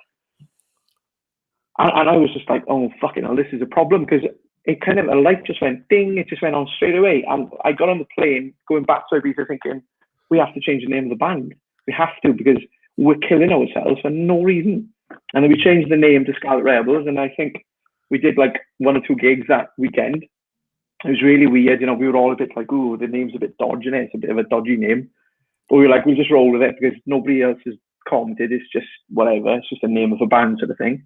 And then our social media started to pick up, you know, overnight, and people could find us, and we were just like, you know, like a light being switched on. And I was just like, fucking hell, it was 10 years of grafting for that, like, you know, because we weren't even giving ourselves the opportunity to be found anywhere. So there we go. Yeah. Yeah, but you don't know that. I mean, I think that's the most magical thing about being in a band, which is fucked up to say, is the mistakes you make, which could probably save you months, if not years, of fucking torture. But we all look back and we can't take that wisdom with us. Like, do you know what I mean? No, you're right, man. Yeah. And I think they're for a reason, because like if you didn't do that, you wouldn't be where you are now. You wouldn't have the name possibly that you got now. And bizarrely, you wouldn't have that cool story as well, like, you know, because I didn't think nothing of it when I first met you. It was like, they Welsh, oh, right, cool. And then we spoke to friends who loved your band, and they were like, they got to fucking sort that name out. And that was the first thing they said. And I was like, and I didn't get why until like I met you on the road and asked you, or I'd asked somebody in the band, why have you changed the name? And when they explained the story, I was like, oh, fucking hell, I never thought of that. So it was the same simple thing. Like, oh, I hadn't thought of that. Like, you know, it's thing was, we were getting things like we were getting booked, right? So I remember we had a gig booked in London, and the promoter emailed me saying, "Can you send the logo of the band?" So I was like, sent the logo for Void, and went on to his poster, and we were on his poster. Next thing, so we were planning, what time you're gonna get there, blah blah blah. And I saw this poster then going around on social media with the logo removed, and I was like, "What the fuck have we been kicked off this bill out nowhere?" So then I contacted the promoter, and he was like, "Oh, you said you wouldn't do it." And I was like, "No, I never." And he was like, "Oh, that was another band called Void." And I was like, "Fuck, this has got to stop now." But like, we were getting gigs cancelled because they were going to other bands called Void, and they were going, "Oh, we're not booked for that." And it was us, like, so in the end, we were just like, "Yeah, let's just, because there was a little bit of like, a little bit of stubbornness on my behalf to start with, going, "No, we're going to be the band that makes Void stick," and all that. And then in the end, I just went, "You know what? It's a fucking shit name anyway, so let's just change it." And so we changed, and generally it's the best thing we've ever done. It's generally literally the best thing we've ever done. So yeah. Yeah, and you've been on a journey, and we've seen you still yet again going up and down the country. We've met you even in service stations. That has happened, which is fucking great. You can't write that, can you? Like, do you know what I mean? Oh, do you know what? It's somebody on Facebook streaming it. It's like me and us sitting there having a McDonald's together at like 6 o'clock in the morning. It's fucking mad. Sitting there having a McDonald's, and I look over and I go, "I recognise that person walking in. It's fucking Lloyd, isn't it?" And then he was like half asleep, and then he was like, "Whoa," right? And then next thing, everybody comes in, and we was like, "This is fucking mental." I think you've just been to Manchester, you've been to Manchester, and we'd come back from Wildfire. Yeah. It's so bizarre. Like I said, it's only happened a couple of times to us. There was yourselves, Bob Richards as well, wasn't it, Shane? He was out on the road. We've seen him in a service station of all places. But I love that because it's just like everybody grafting, and you don't know where anyone is. You know what I mean? So it's that whole meeting up, like you said, and that weird world at 5-6 o'clock in the morning of being in a band. Yeah. And it does tend to be Welsh bands we see. We saw Scarlet Rebels. It was Buffalo Summer, remember? Buffalo Summer, yes, bro. Going home, didn't we? Like, so we all just so the one on the M50, innit? That's where we stopped. Is the last one on before you went down on the M50. Yeah. Trencham, is it? Yeah, that's where we stopped. Yeah. Mental. Yeah. And it is mental because, like, we've been there where, like you said, you have those journeys, whether it's like yourself from Dundee, or we've done, like, we remember doing Wildfire back in the day. I think actually that's the one where I was thinking in my head, there was one gig where we drove home, and I think it was because we had Jay driving us, Shane, and we stopped, and I just remembered it being light, and we were all, I don't know if you've had this, Wayne, where you're just all like laughing, but you don't know why you're laughing, and it's almost like your head is hurting because you haven't slept, or if you have slept, your neck is killing from like sitting in a van for 8 hours straight, and you don't think once, like, why are we doing this? Like, do you know what I mean? It's just like it's bizarre. It's like a drugged out state, but everyone can't stop laughing. Like, so I genuinely laughed more with the boys over the last few years of those moments. And little things, like someone will say something in band jokes or a nickname or something, and you can't explain it. You just got tears running down your face then for like 2 hours in a van, which is pissing somebody off in the van because they're the one who's like, stern face tired, and the rest are giggly kids, like, And it's weird. We did a gig once in Newcastle, and I got an older brother, so obviously Gary, my younger brother, is the drummer. So me and Gary have been in the band since forever. My older brother wanted to have a night out in Newcastle. So we had a gig in Newcastle. He was like, "I've always wanted to go to Newcastle. I'm coming with you." And we were like, "Dude, this ain't a night out. Like, it's going to be fucking totally different to what you're imagining." Yeah, I'm going to come. So he did just that. He sat in the van with us, and then he helped us load in. He managed to get 2 beers, watched us play, load out. And then we got home, and he's like, "Why the fuck do you bother doing this? Like, where's the fun?" Like, and we were like, "Yeah, it's not for everyone. Like, it's just not for everyone." He was like, "Why the fuck? I wouldn't drive 6 hours to have a meal. Fucking what are you doing? You've got half an hour on stage. What the fuck is it?"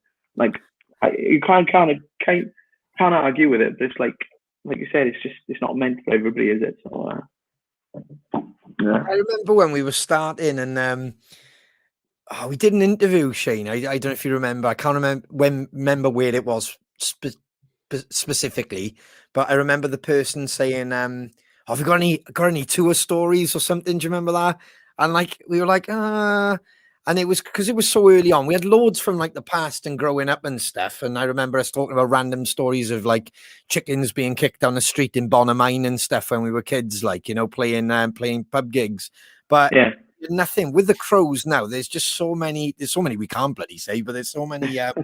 There's so many like we've got now where they're just unexplainable. And I think sometimes if you start telling them, some people will be like, what? That is it? Because to us as band and musicians, they're hilarious. It's that part of being road warriors. You're on the road Yeah, at yeah. 4 o'clock in the morning, like, and someone's had like a funny 5 minutes or something, or like you said, you know, a few beers and you got that journey. Then 8 hours in the van, now feeling like that, buddy. Do you know what I mean? Yeah.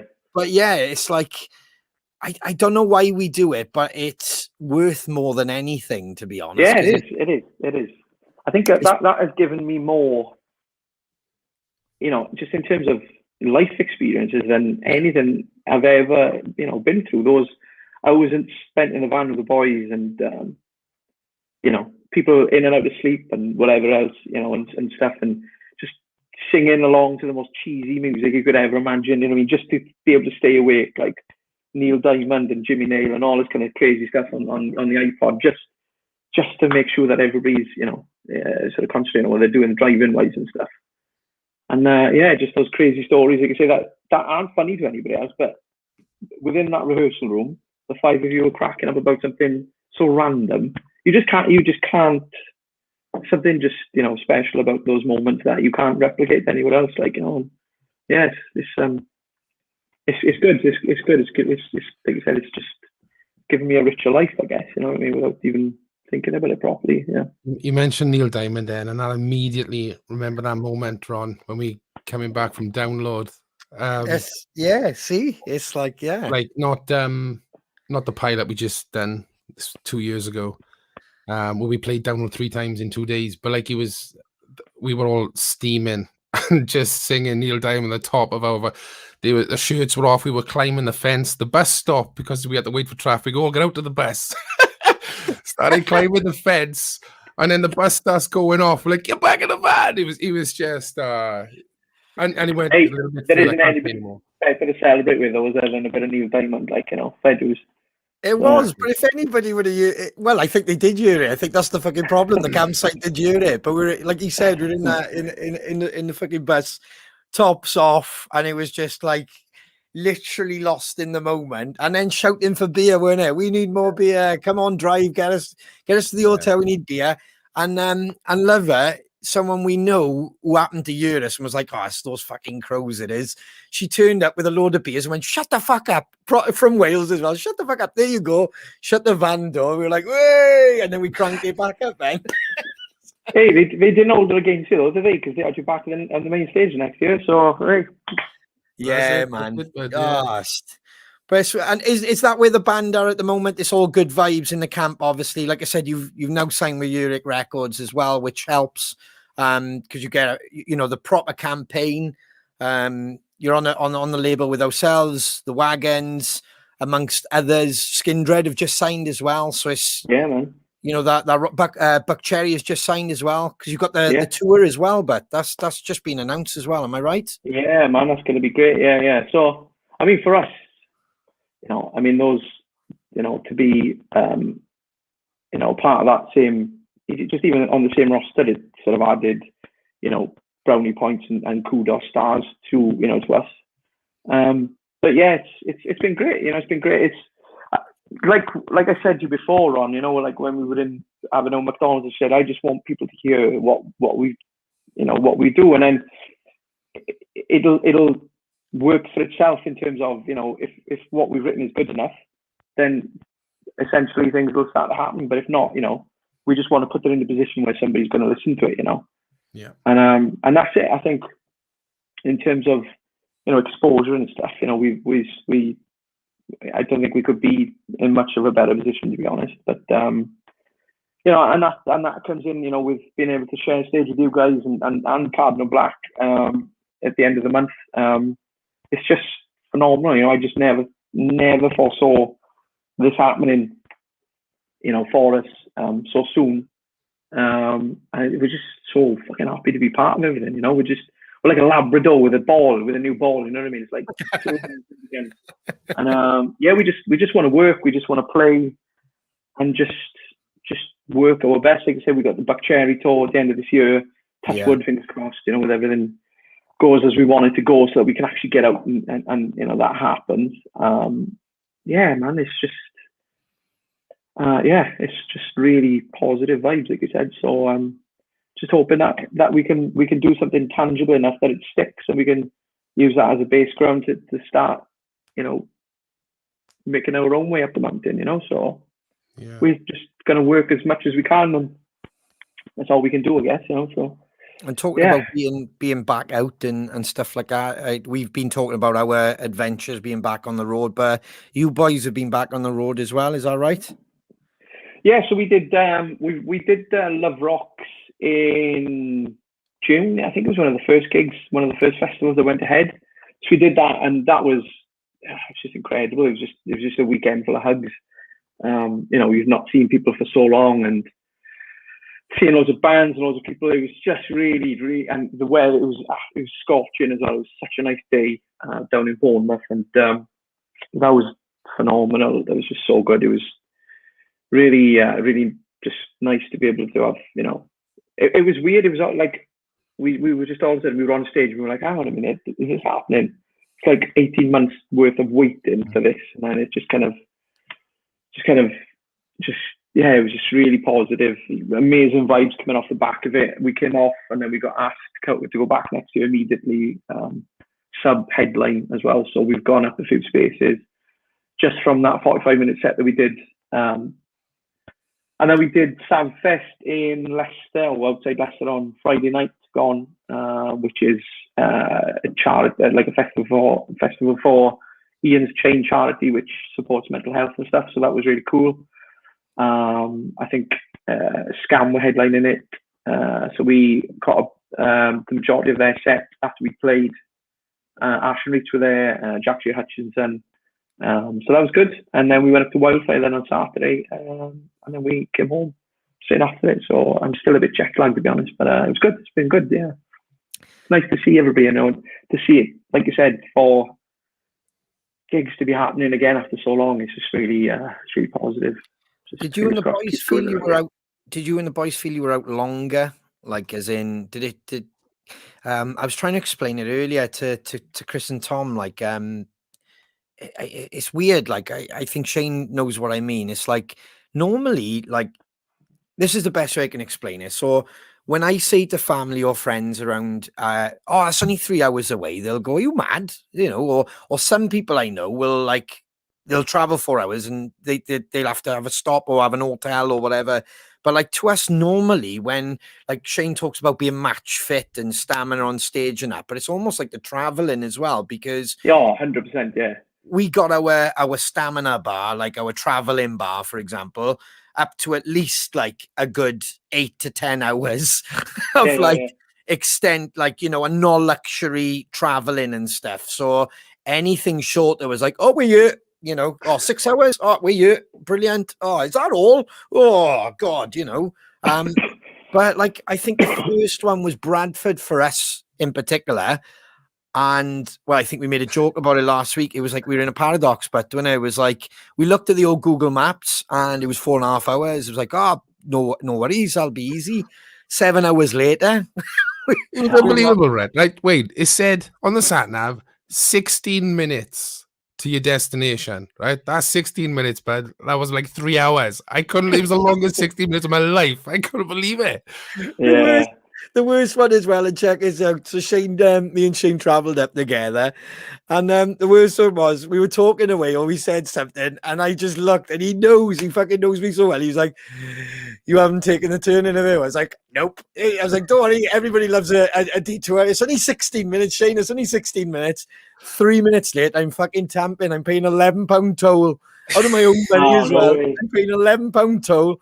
We literally got off. We did the toll. We went around a roundabout. And I was like, there we go. That was that done. And then literally got back on track. Where was that? Was that like on the M6 or something? Oh yeah, M6, and I supposed to take the M42. And I can still see the fucking roads now. But I had this new van, and I used a different map as I explained to Shane. So I was expecting like a different automatic pilot. Sometimes I'm expecting something to come up. It didn't come up, and as I'm passing it, I just had the face, and he knew the face. He was like, "I'm taking a turn here, red." I'm like, "No." Fuck. And I was fine with that. I was like, I'll be fine, but it's only 16 minutes. The map's saying 16 minutes is fine. 4 minutes late, he's like, he can hear me rage. I'm like, fucking £11, fucking £11 to see a roundabout, Greeno. Yeah. Unbelievable. Yeah. Funny, I know, but you're right. Because like we, I don't know, we left Wales at 12 o'clock for Leicester, and like on the sat nav, 3 hours, and we were like, piece of piss. You know, so that like, being people like you said, and you know, coming from Wales, I mean, fucking hell, it's like we're the arse end of to get to anywhere gig wise. Anyway, do you know what I mean?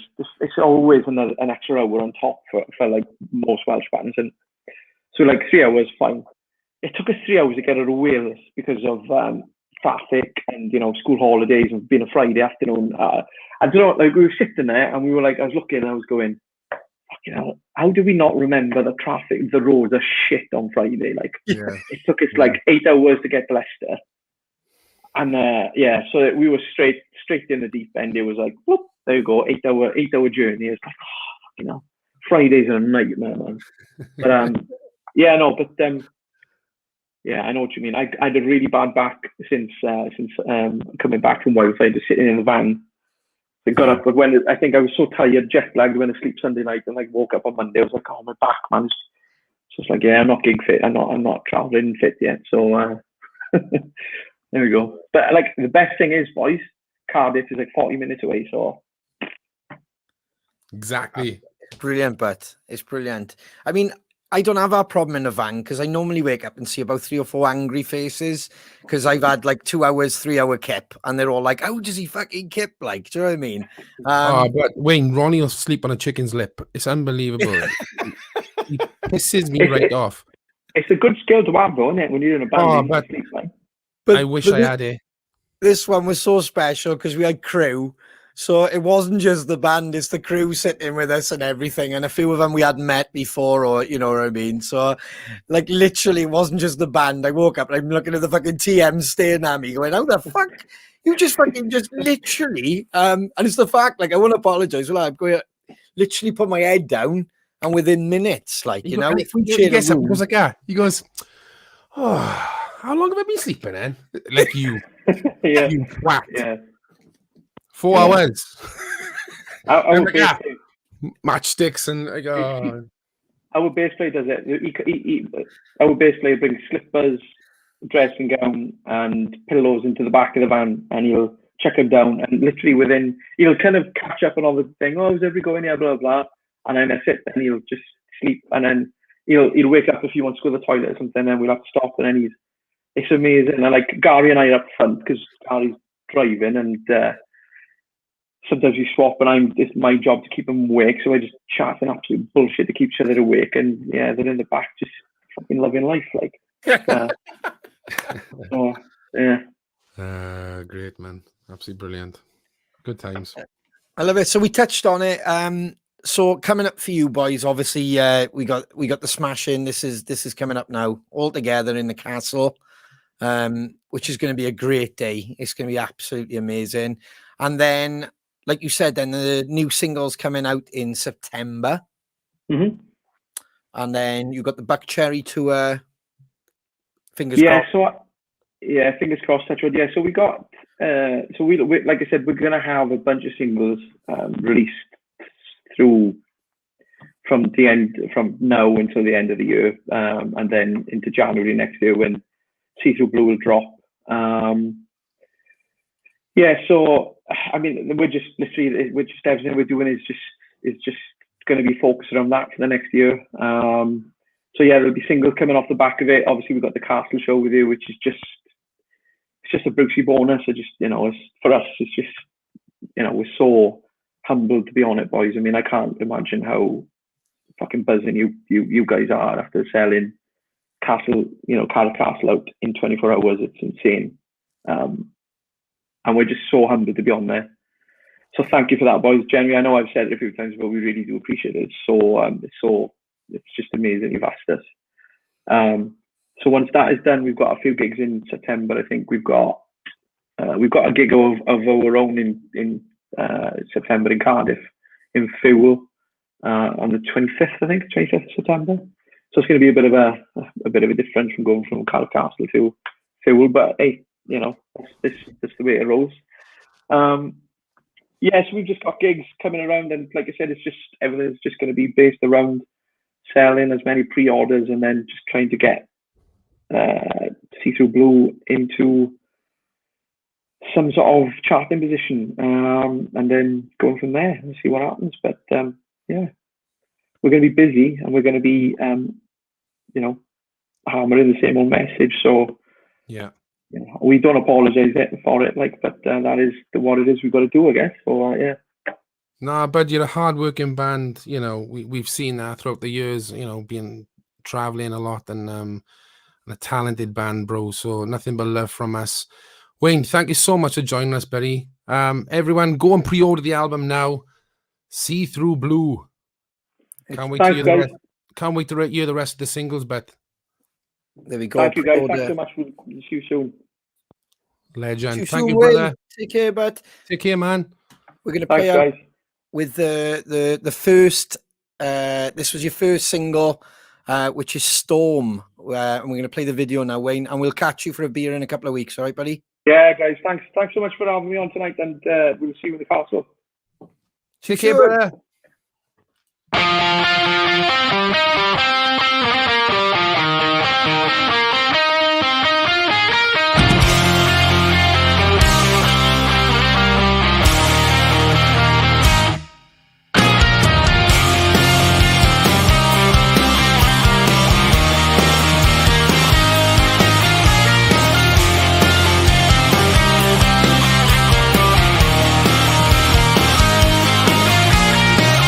Wrap up. Can you feel the cold wind biting through?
There's a boys' man.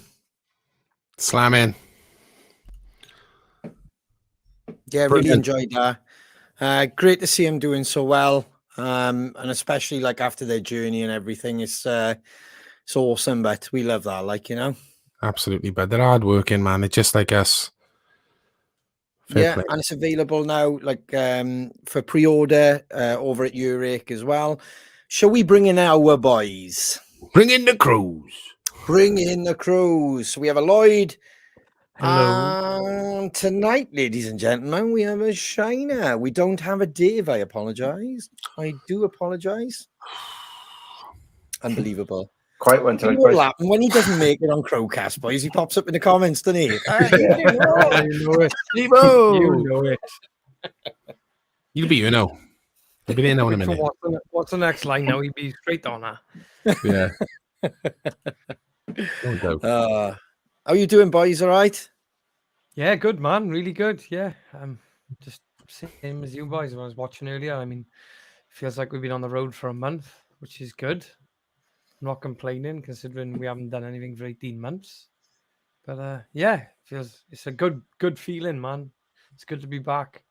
Yeah, And man. it's shine. It is, but it is. I'm fucking tired, though. Don't smile, shine. Don't smile. No. Smiles for the week, but There we are. Dave's there. Look, Dave's there. I'll see Hi, you. boys. Of course he is. There he is. See a call there. Hello. Hey, Devo. Is he too? Hang on, I'm missing this. Hi, boys. All I see was There he that. There he is. there he is. Hi, boys. Hey, boys. Fair play. Touching What was that one of... robot, Dave? Go on, Lloyd. Go on. No, go on. You carry on. There we go. Jax is David's watching apparently. He couldn't make it, sadly, guys. He couldn't make it. Lloyd, what was what was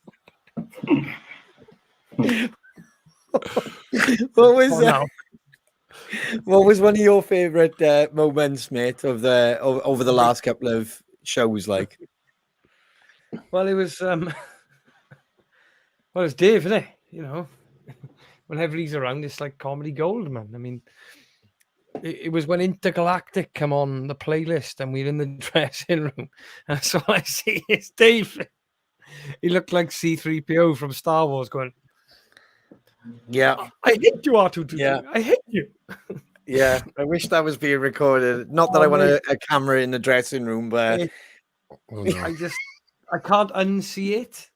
You know what I mean? It's like it's one of those moments where you'd have to be there to witness Yeah. it. But it was just ladies and gentlemen, he does that robot so fucking good. He really does. Do you know what I mean? But We'll have to yeah, get so him doing I that get everyone now in the Crow family watching to hound David Winchurch to get him to send a video in for next week's Crowcast. Yeah. You need to see him doing the robot. we need to see Dave doing the robot. The Crow family needs it. They need to see Dave. And then you've got to imagine probably about 10, 15 minutes before we hit the stage, you've got to imagine Dave in the changing room, literally, like, you know, going for it. Like he's not even he's getting himself in an headspace, like, you know. So it's amazing. It's brilliant. Absolutely brilliant. Shane, what's one of your favorite moments, man, of the tour? Oh man, it was so many. I think, but my favorite was basically in the Apex where I had to run up the stairs. Anyone's been to the Apex, there's no easy way to get to the balcony. You've literally got to go up 3 flights of stairs. And Reese, who's a new member of our crew, watching him run behind me and opening doors and in front of me, and just the whole laugh we were having up the stairs, it was just incredible. It was so funny. I wish you could have all seen it, but yeah, it was so funny. I loved it. Hell of a way up to that balcony. Fair play. Not from Isn't that our good? view. I remember like playing the ride and like looking around thinking, where are you? Like, where's I was totally with you. I was thinking, yeah. Come It on. is like come it's on like now. I know you're there. yeah.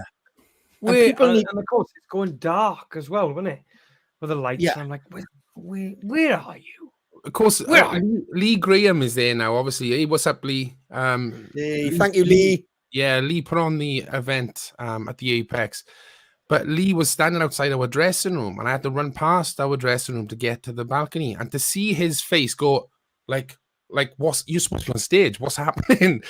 And we just ran straight past him onto the balcony. He was it was so funny. It was brilliant. I loved it. Yeah, I mean, like I said, for us on the stage, I didn't know where you were going to pop up, like, so yeah, so it was entertaining for us as well, because we didn't know where you were, like, you know. It was, I don't, that's what you were going to say when I lied. I was almost like there, and I just remember like scoping all around, like, you know, because, you know, you could pop up anywhere, as you have been when I'm playing the drums now. It's like I look up and you're there, like, you know. But yeah, it was mad to see you pretty much doing a full blown Spider-Man. And then when that leg swung over the balcony, I was like, "Oh, Jesus Christ!" So, brilliant. oh God! But yeah, that's a good memory, that is, dude. Shiner boy, I got one from the Tivoli. Of course, Shane had, you know, gone off wandering like he does. I thought, I was thinking the same as you boys, man. What's he gone now? And I just happened, you know, the PA speaker on my left. I just happened to see it like come towards me, and I thought, he's up there, isn't he? So I've kind of looked up, and I could just see him. He's going, I think he's going to jump off the fucker now. And then I just had visions of him going, Shane, don't jump. You might go through this stage. Yeah, that's a good point, because I was gonna jump at the end. I moved over to the right-hand side, didn't I, of that speaker, and the whole thing moved, and then all I could do was the crowd go, "Whoa!" like that, and it was like they were like, "Go back." I was like, "Okay, better not," because I was going to jump off there onto the stage. But you're right, it's a hollow stage, wasn't it? So I could have gone through. That moment was funny as well, because that's all I heard in my ears was, "I think I need to rethink this." I think I need to rethink this. We could have changed it to Shane's Magic Show. It would have been, there he is, Bob, he's gone. Yeah. Another thing, memory, which was after the gigs that I only saw on Facebook, was at the Tiv singing "Someone Someday." And right. And I'm singing the line, Mr. Big Time Big Shot, you're not fooling me. And Lloyd's looking up at me going like, yeah, right, but you ain't fooling me. That was brilliant. Seeing that after the show was brilliant. I was completely unaware of that, so it was funny to see afterwards. I totally forgot I did it until the footage arrived. So I was like, "Oh shit! Oh yeah, forgot about that." What about you, Ron? Just walking out to the toilet of all places when we were backstage in the Tivoli, and it was just a moment, like, so it's nothing like major, or it's not climbing balconies or Dave doing the robot or anything. It was just I don't know, it was just like, you know, when you just have I don't know if you've ever had in the house or if you're out and about, just a washover of happiness, like, do you know what I mean? Just where you feel so happy and you're in a great place. And I just walked out beaming and just going, I fucking love this. And like, I just can't explain that, but I think that will stick with me. Like, we've all had like spiritual journeys on this in the band and stuff like that. But that was just the most simplistic, but yet a real standout moment for me, because it was just pure happiness, not fake, not ignited by anybody in particular. It's so easy to walk out and speak to the Crow family and feel amazing, or listen to the feedback off them about Crowcast, about any show they've been to. But that was just like nothing, if that makes sense. It was just the fact of walking out the toilet, and like I was seeing everybody prepping. Nobody did anything funny in particular, but it's, you know, like Dave was, I think he was over, like, just finished his stretches. And like, yeah, do you know what I mean? It was like, it was nothing really, again. Yeah, nothing really going on. I think Shane was just putting on the leather jacket was going on. So there was nothing really that I can give away or backstage secrets. It was just washed with happiness. Like, you know, it was just like literally, I fucking love this. You know what I mean? No, And that was the moment you were just marching around the dressing room going, yeah, yeah, live for this. yeah, and it was just like, I don't know, it's like taking something or having, you've had a few too many and you're literally like your favorite jam comes on and you've gone for it. That's what that was. I almost rode the drug of happiness because I just felt so good that I almost wanted to like sprinkle it over everybody. I don't know, they're fucking terrible analogies tonight, isn't it?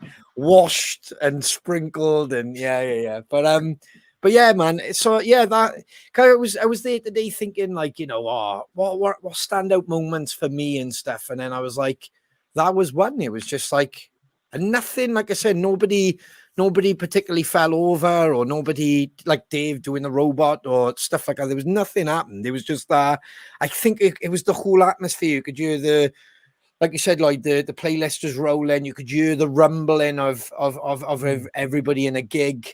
See you boys getting in the zone, and I just felt so fucking good about it. Like, do you know what I mean? It was just like, yeah, like you said, I was walking around fucking. I fucking love this shit. Like, it was, yeah, like you're gonna war, man.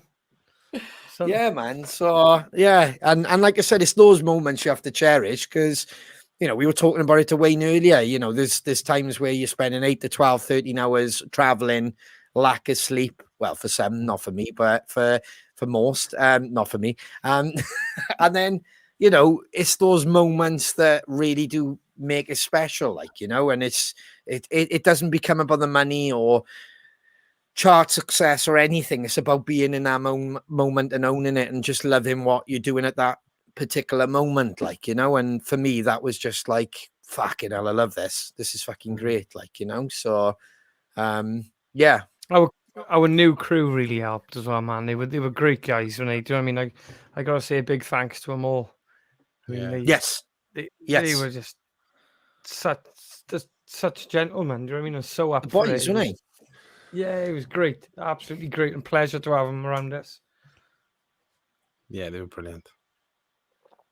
Loved them, absolutely loved it, and it does make it because you're not just on the road with your bandmates, your brothers. You're on the road now with other people as well. So their moods spark off to you as well, like So they made it really enjoyable as well. So yeah, man, really enjoyed that. So overall, banging couple of days, wasn't it, boys? And we're drunk and knackered off the highs. Yeah. So I think that's what it was, and long may it continue. And we have a Castle gig to look forward to. And I don't know whether. Yeah, well, we were just talking about that now, Shane. Obviously, we were saying at the top of the show.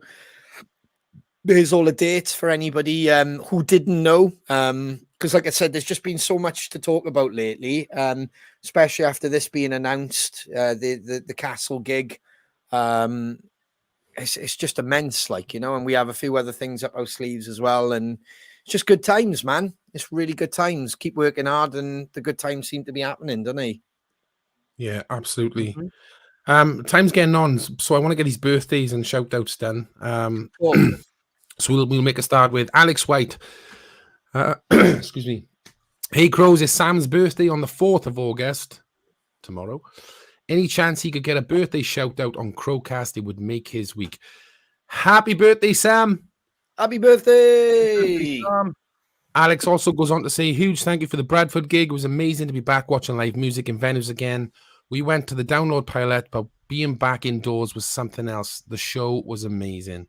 Thank you so much, Alex. Glad you enjoyed, bud. We did. That was a brilliant gig. I was sweaty, boys, wasn't it? That gig. Oh my God. Yeah. It was absolutely boiling. Rachel Grady Westron, it's your birthday today. Happy birthday, Rachel. Happy birthday. Happy birthday. Sharon McCann, it's your birthday today. Happy birthday, Sharon. Happy birthday. Happy birthday. Amanda Weeks, it's also your birthday today. Happy birthday, Amanda. Happy birthday.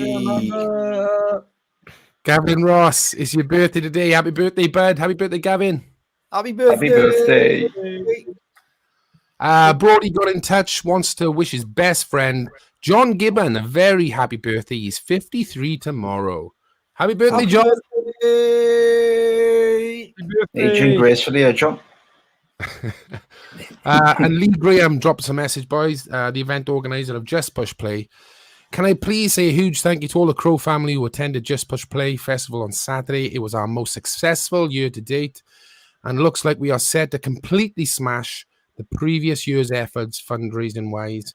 This simply doesn't happen without all the people buying the tickets, the staff, and all the bands on the bill, including those damn Crows.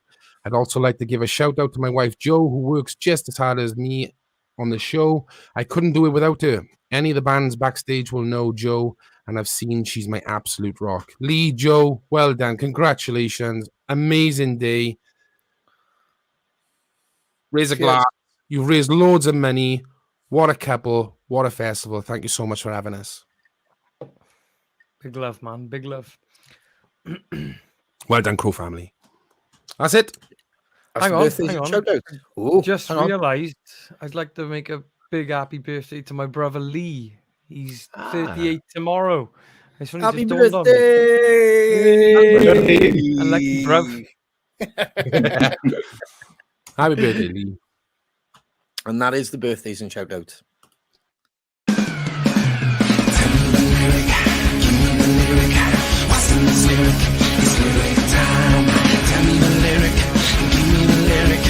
What's the next lyric? It's lyric time. What's the next line? What's the next line? What's the next line?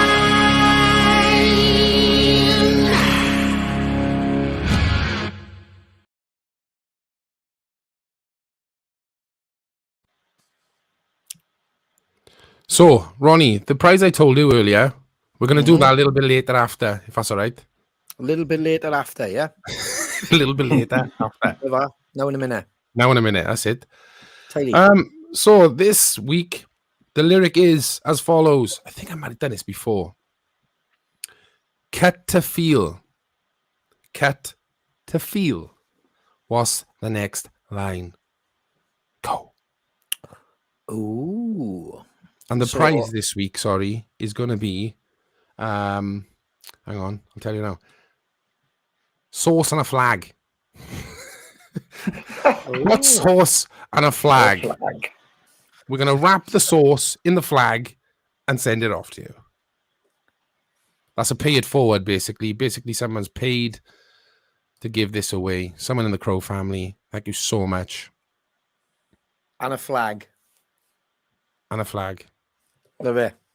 But we also got another prize coming up shortly on another competition, which I haven't told the boys yet. They're like, what is going on right now? Yeah, but that's all good. But let me tell you the lyric again. So it's cut to feel. Cut to feel. What's the next line? Go. Love it. Cut to feel. Cut to feel. The best, the best, the best, the best music all day long. Crow Radio. Crow Radio. Available now via Those Damn Crows Spotify page. Don't forget to click the green heart.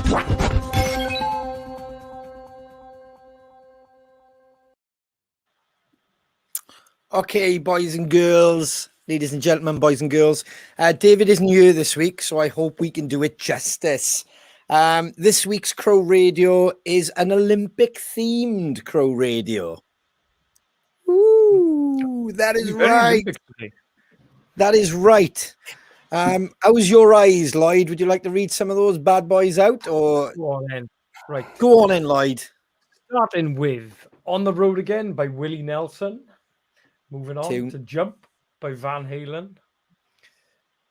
Coming up is Born to Run by Bruce Springsteen. I mean, who doesn't like the boss, eh? Then Yes. Relay by The Who. Then moving on to Run to the Hills by Iron Maiden. Then we got Bicycle Race, Queen. Brilliant, that is. Then Winner Takes It All, Sammy Hagar, which he's fucking class in my eyes. Yep. Good friend. Chariots He's a of classic. Fire, Vangelis. I think that's how you pronounce it, is it? Sailing by the old Hot Rod Stewart, like.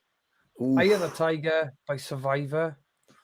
Keep on Running by Spencer Davis Group. Your Love Keeps Lifting Me by Jackie Wilson, Holy Diver by Dio, Shoot the Thrill by AC/DC, Heaven is a Half Pipe, in brackets, If I Die by OPM. God, I haven't heard that in years. Yeah, man. And we have Hearts on Fire from Rocky by John Cafferty, A Horse with No Name, America Joe. I say, Ian, Horse with No Name. Yeah, no, it's just brilliant. Some of the songs, like, you know, it's an Olympic theme as well, just in case Ring anybody's of wondering. Fire by Johnny Cash, or Johnny Cashman. Turn in Japanese by the Vapors. I think it's Japanese. Yes. we Are the Champions by Queen. And is that it? And that is it, which is a fantastic brilliant. playlist.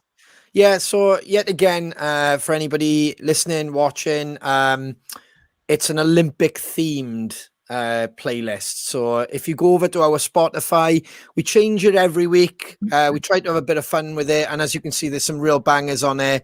It's Olympic themed, so turning Japanese, obviously it's in Japan. Born to Run, Higher and Higher, obviously, you know, Long Jump, or Horse with No Name. What? The high jump, not the long jump. Higher and Higher, you know, the long jump. It's the high jump, isn't it? Very true, very true, very true. Horse with No Name. They just won some the Equestrian. Is it Equestrian? Yeah. I've made another name. I've made another event. That's right. That's right. There we go. Tidy. I'm on it now. I'm on a roll. And obviously, Heaven's a Half Pipe. I mean, there was skateboarding. We were actually chatting about that on the road. Skateboarding is in the Olympics. Street skateboarding, was that right, Lloyd? Yeah, I think it was. That's what Reese was saying, wasn't it? Yeah. Reece So and, Dave. And Holy David. Diver, which is a brilliant. Whoever put that one in, that just cracked me up because of obviously the swimming and stuff. So yeah, brilliant. So guys, you know the drill. If you don't, let everybody know. Get over to our spa. They're already lighting it up. Look at this. Click the green heart. You guys are awesome. Look at that. Exactly. Who needs Dave? See? Who needs Dave? Unlucky, David. They're even doing your job for you now. I love that. Look at that. That's brilliant. So yeah, just click the little green heart, and give us a follow. And not just that as well. You know, it's always great to share our stuff online. So you know, if you're an Apple user, obviously do the same vibe as well. There we are. Jeannie Walker's. Click a little green heart. Thank you very much. That was brilliant. Have we got a winner, Mr. Greenall? Yes, we have. Oh, fantastic. The lyric was... I've lost it. Cut the Feel is from the song Set in Stone. The line that follows is, but feels so numb. Lots of people answered this, and we just randomly picked one. The winner is James Hill. Congratulations, James. Hey, You won a flag. Well done, Ralph. You won a flag and some sauce. Yeah, and some driving lessons on a roller. Wreck-It Ralph. Wreck-It Ralph. I love it. Well done, James. Before we move on as well, boys, I'm just playing this clip, which was sent in by Annie. I do apologize. Time got the best of me today. But I just thought I'd flash it up on the screen so you guys can see it. So everybody who who hasn't joined, there is a Crow Fitness page, which is run by Annie Joyce. She does an amazing job. It's motivating. It doesn't matter whether you run, swim, you can walk, and this was incredible. So they kept a record of the gigs, come into the gigs, the stats have come into the shows and stuff, which is fabulous. If you look for this, see Bradford, the cardio, fat burn during the shows, these are. How cool is that? Look, Steelhouse. Tell you what, I'd love to know how much I'm burning in the show. I'll have to do it. It's awesome. I never thought brilliant. about that. Bravo. Just push play so you can see the heart rate. Absolutely brilliant. Look at that. Crows at just push play. See, so everybody kind of posted. Devil This is on the. And there they are, guys. It's just some of the wonderful people over at the Crow Fitness page. Everybody motivates and will help anybody, which is fantastic. Like I said, even if you're just walking your dog, or even some people just clock their walks to the shop, which doesn't matter. Like, you know, if you're moving, that's great. And it's not just that; it's just the encouragement they give each other. And it was great listening to that on the road, wasn't it? How people were really grateful for Annie and everything she's been doing for the Crows as well. Like, so massive thank you, Annie Joyce, and thank you to the Crow Fitness page. Boom, amazing. Can we quickly do this other competition now? This is a question I want to ask. If we show the prize, basically, one of the members of the Crow family, Carly Cook, has produced these. It's basically a pair of point of no return earrings and a point of no return keyring. A bit posh. I know, but this is going to be a prize, and the question is going to be this: what object caused me a bit of a headache at the Apex? What object pretty much stopped the show in its tracks at the Apex? If anybody could tell me what that object was going to win earrings and a keyring. I love that. I wasn't expecting that. That was a bit of fun. Literally just made it up. Not me. I love that. Well, are we going to wait for a little bit? Are you going to collect? Oh, yeah. Shall I move the segue on and we'll come back to it, or go for it? Go for it, is it? Yeah. Well, I know he's not here, but he has done us a little pre-recorded video, so it'd be rude not to do.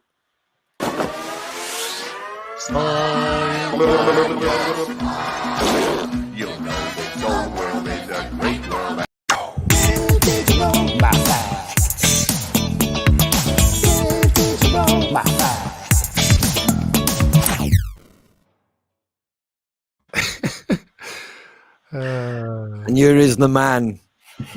Did you know that the length of your yawn indicates how intelligent you are?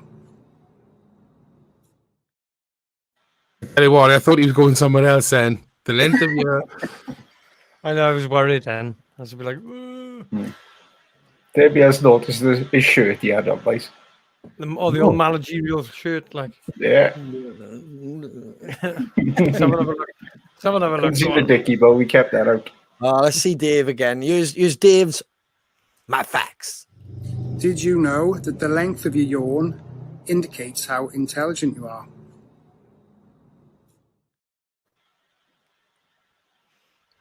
Yeah. It's not the robot, though, Dave, is it? That would have been brilliant for us if he busted out a little robot right at the end. I love that. Did you know that? No, I don't understand why the length of your... that's more oxygen going to your brain, isn't it? I thought the length of your yawn determined how starved of oxygen you are. Catherine just said, no, my yawns are massive and I'm thick as shit. Catherine Robbins, sounds like bullshit to me. I'm calling it as well. Yeah, smells like right, Catherine. Yeah, I love that. Yeah, we haven't had one of these for a while. Total bollocks. Yeah, Oliver May, that's the most bollocks one yet. Yeah. Yeah, the bollocks are flying in tonight. He's not even here, he's still talking bollocks. That's the one for me. Oh my God. That's the one, that is. He's not here and he's still talking bollocks. Alex, I agree. The length of your yawn just means how tired you are. Yeah. Yeah. Sounds like bullshit. Smells like it is. Bit of a theme going on here. Here we are. He's really clever because he's done like a Darren Brown, I reckon. He's brought up yawning and everyone's a bit. Just the thing, innit? If one person yawns now, you'll start triggering everybody, like, you know. So well done, Dave. Well done, Dave. Absolutely. Have we got a winner, or do you want to hang Yes. 5? Yes, we got a winner. So if we can get the prize back up. This is the prize. Carly Cook, one of the members of the Crow family, has made these. So they're one of a kind, pair of earrings and a key ring. So one for him and one for her, I guess. Yeah. So what item caused me a bit of an headache on the Apex gig? It was the piano stool, and those that were there, it was a very funny moment. The stool was too small, and yeah, stopped me in 8 tracks. Really, I couldn't play the piano until we changed the piano stool, the pool stool.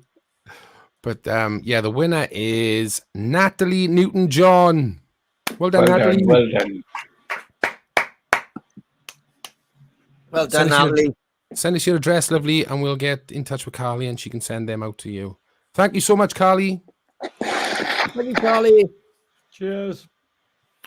Yeah, and before I hand it over to old Mr. Thomas, I will say that the interviews, the chats, the banter from tonight's Crowcast will be available this Friday on the Crowcast podcast, now available via Acast podcast, Apple Podcast, and Spotify, and all good providers. So if you go over there, guys, if you're a fan of podcasts, or if you're back on the road driving, etc., if you can give us a like or a subscribe or share it, because not a lot of people realize the audio versions are available. Or leave us a review on there as well, which would be smashing. Also, quick flash of the socials. As I mentioned, we're on Facebook right now, live, Twitch live, and then Twitter, YouTube. Go and subscribe to us on YouTube and give us a like on the old Instagram. And I didn't mention this. We've been on about gigs and we've been baffling on about Wild Arts and this and the castle. We've got this as well in November. Top to bottom in 4 days. There are still tickets available. Planet Rockstock, I'm unsure on that one. I might need to upgrade that poster. I don't know whether they sold out. Is that right, boys? Or are there still day tickets maybe available? We'll get back to you on that one, I think. But we start in Bridgend, we head over to Derby, and then we're right up the top to Inverness for where we Inverness. The boys. Well, I love it. Wednesday, Wednesday, the 10th of November, we're in Inverness in the Ironworks, and we catch up with our friends at Monster Fest. And then we're down into Sheffield. A lot of people have been asking us to play Sheffield, so here we are. And then down to Planet Rockstock. So yes, top to bottom in 4 days. Really looking forward to that one. That should be some shenanigans to talk about. Oh, aye. That's going to be a good one. And as I hit on earlier, Shane said that the store has been updated. There is some old merch which was requested, which has been restocked. There might be some of the brand new t-shirts available, but if you head over to www.thosedamncrows.com, you can go to our merch store or click on the link to our beer. Crow Fitness, as I said, with Annie Joyce, she'll put you right. Anything you need, any encouragement, there's a great community there as well. Don't forget Those Damn Crows fan page as well. An amazing community of everybody kind of helping each other as well, which is fantastic. There are a couple of tickets left for Chepstow Castle, which is a year away, I know, but this is pretty much sold out, guys. And I wouldn't say it if it wasn't. I've spoken to the promoter. Management has already told us there is literally a handful of tickets left. So be quick or you will miss out. What a stunning view that will be like, So if there's no more business... Ladies and gentlemen, one-liner, shiner.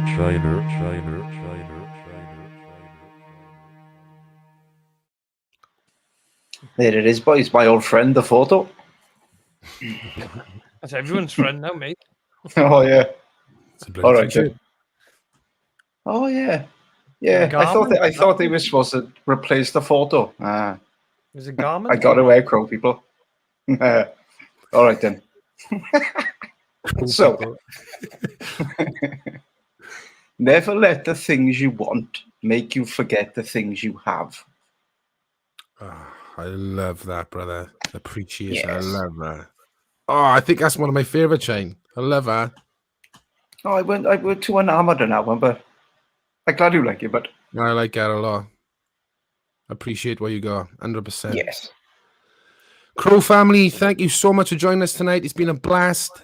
It's been amazing to see you over the last couple of days. We cannot wait to see you again. But until then, we will see you on Crowcast episode 72 next week, live at 9. Stay safe, everybody. Love you to bits. I'm not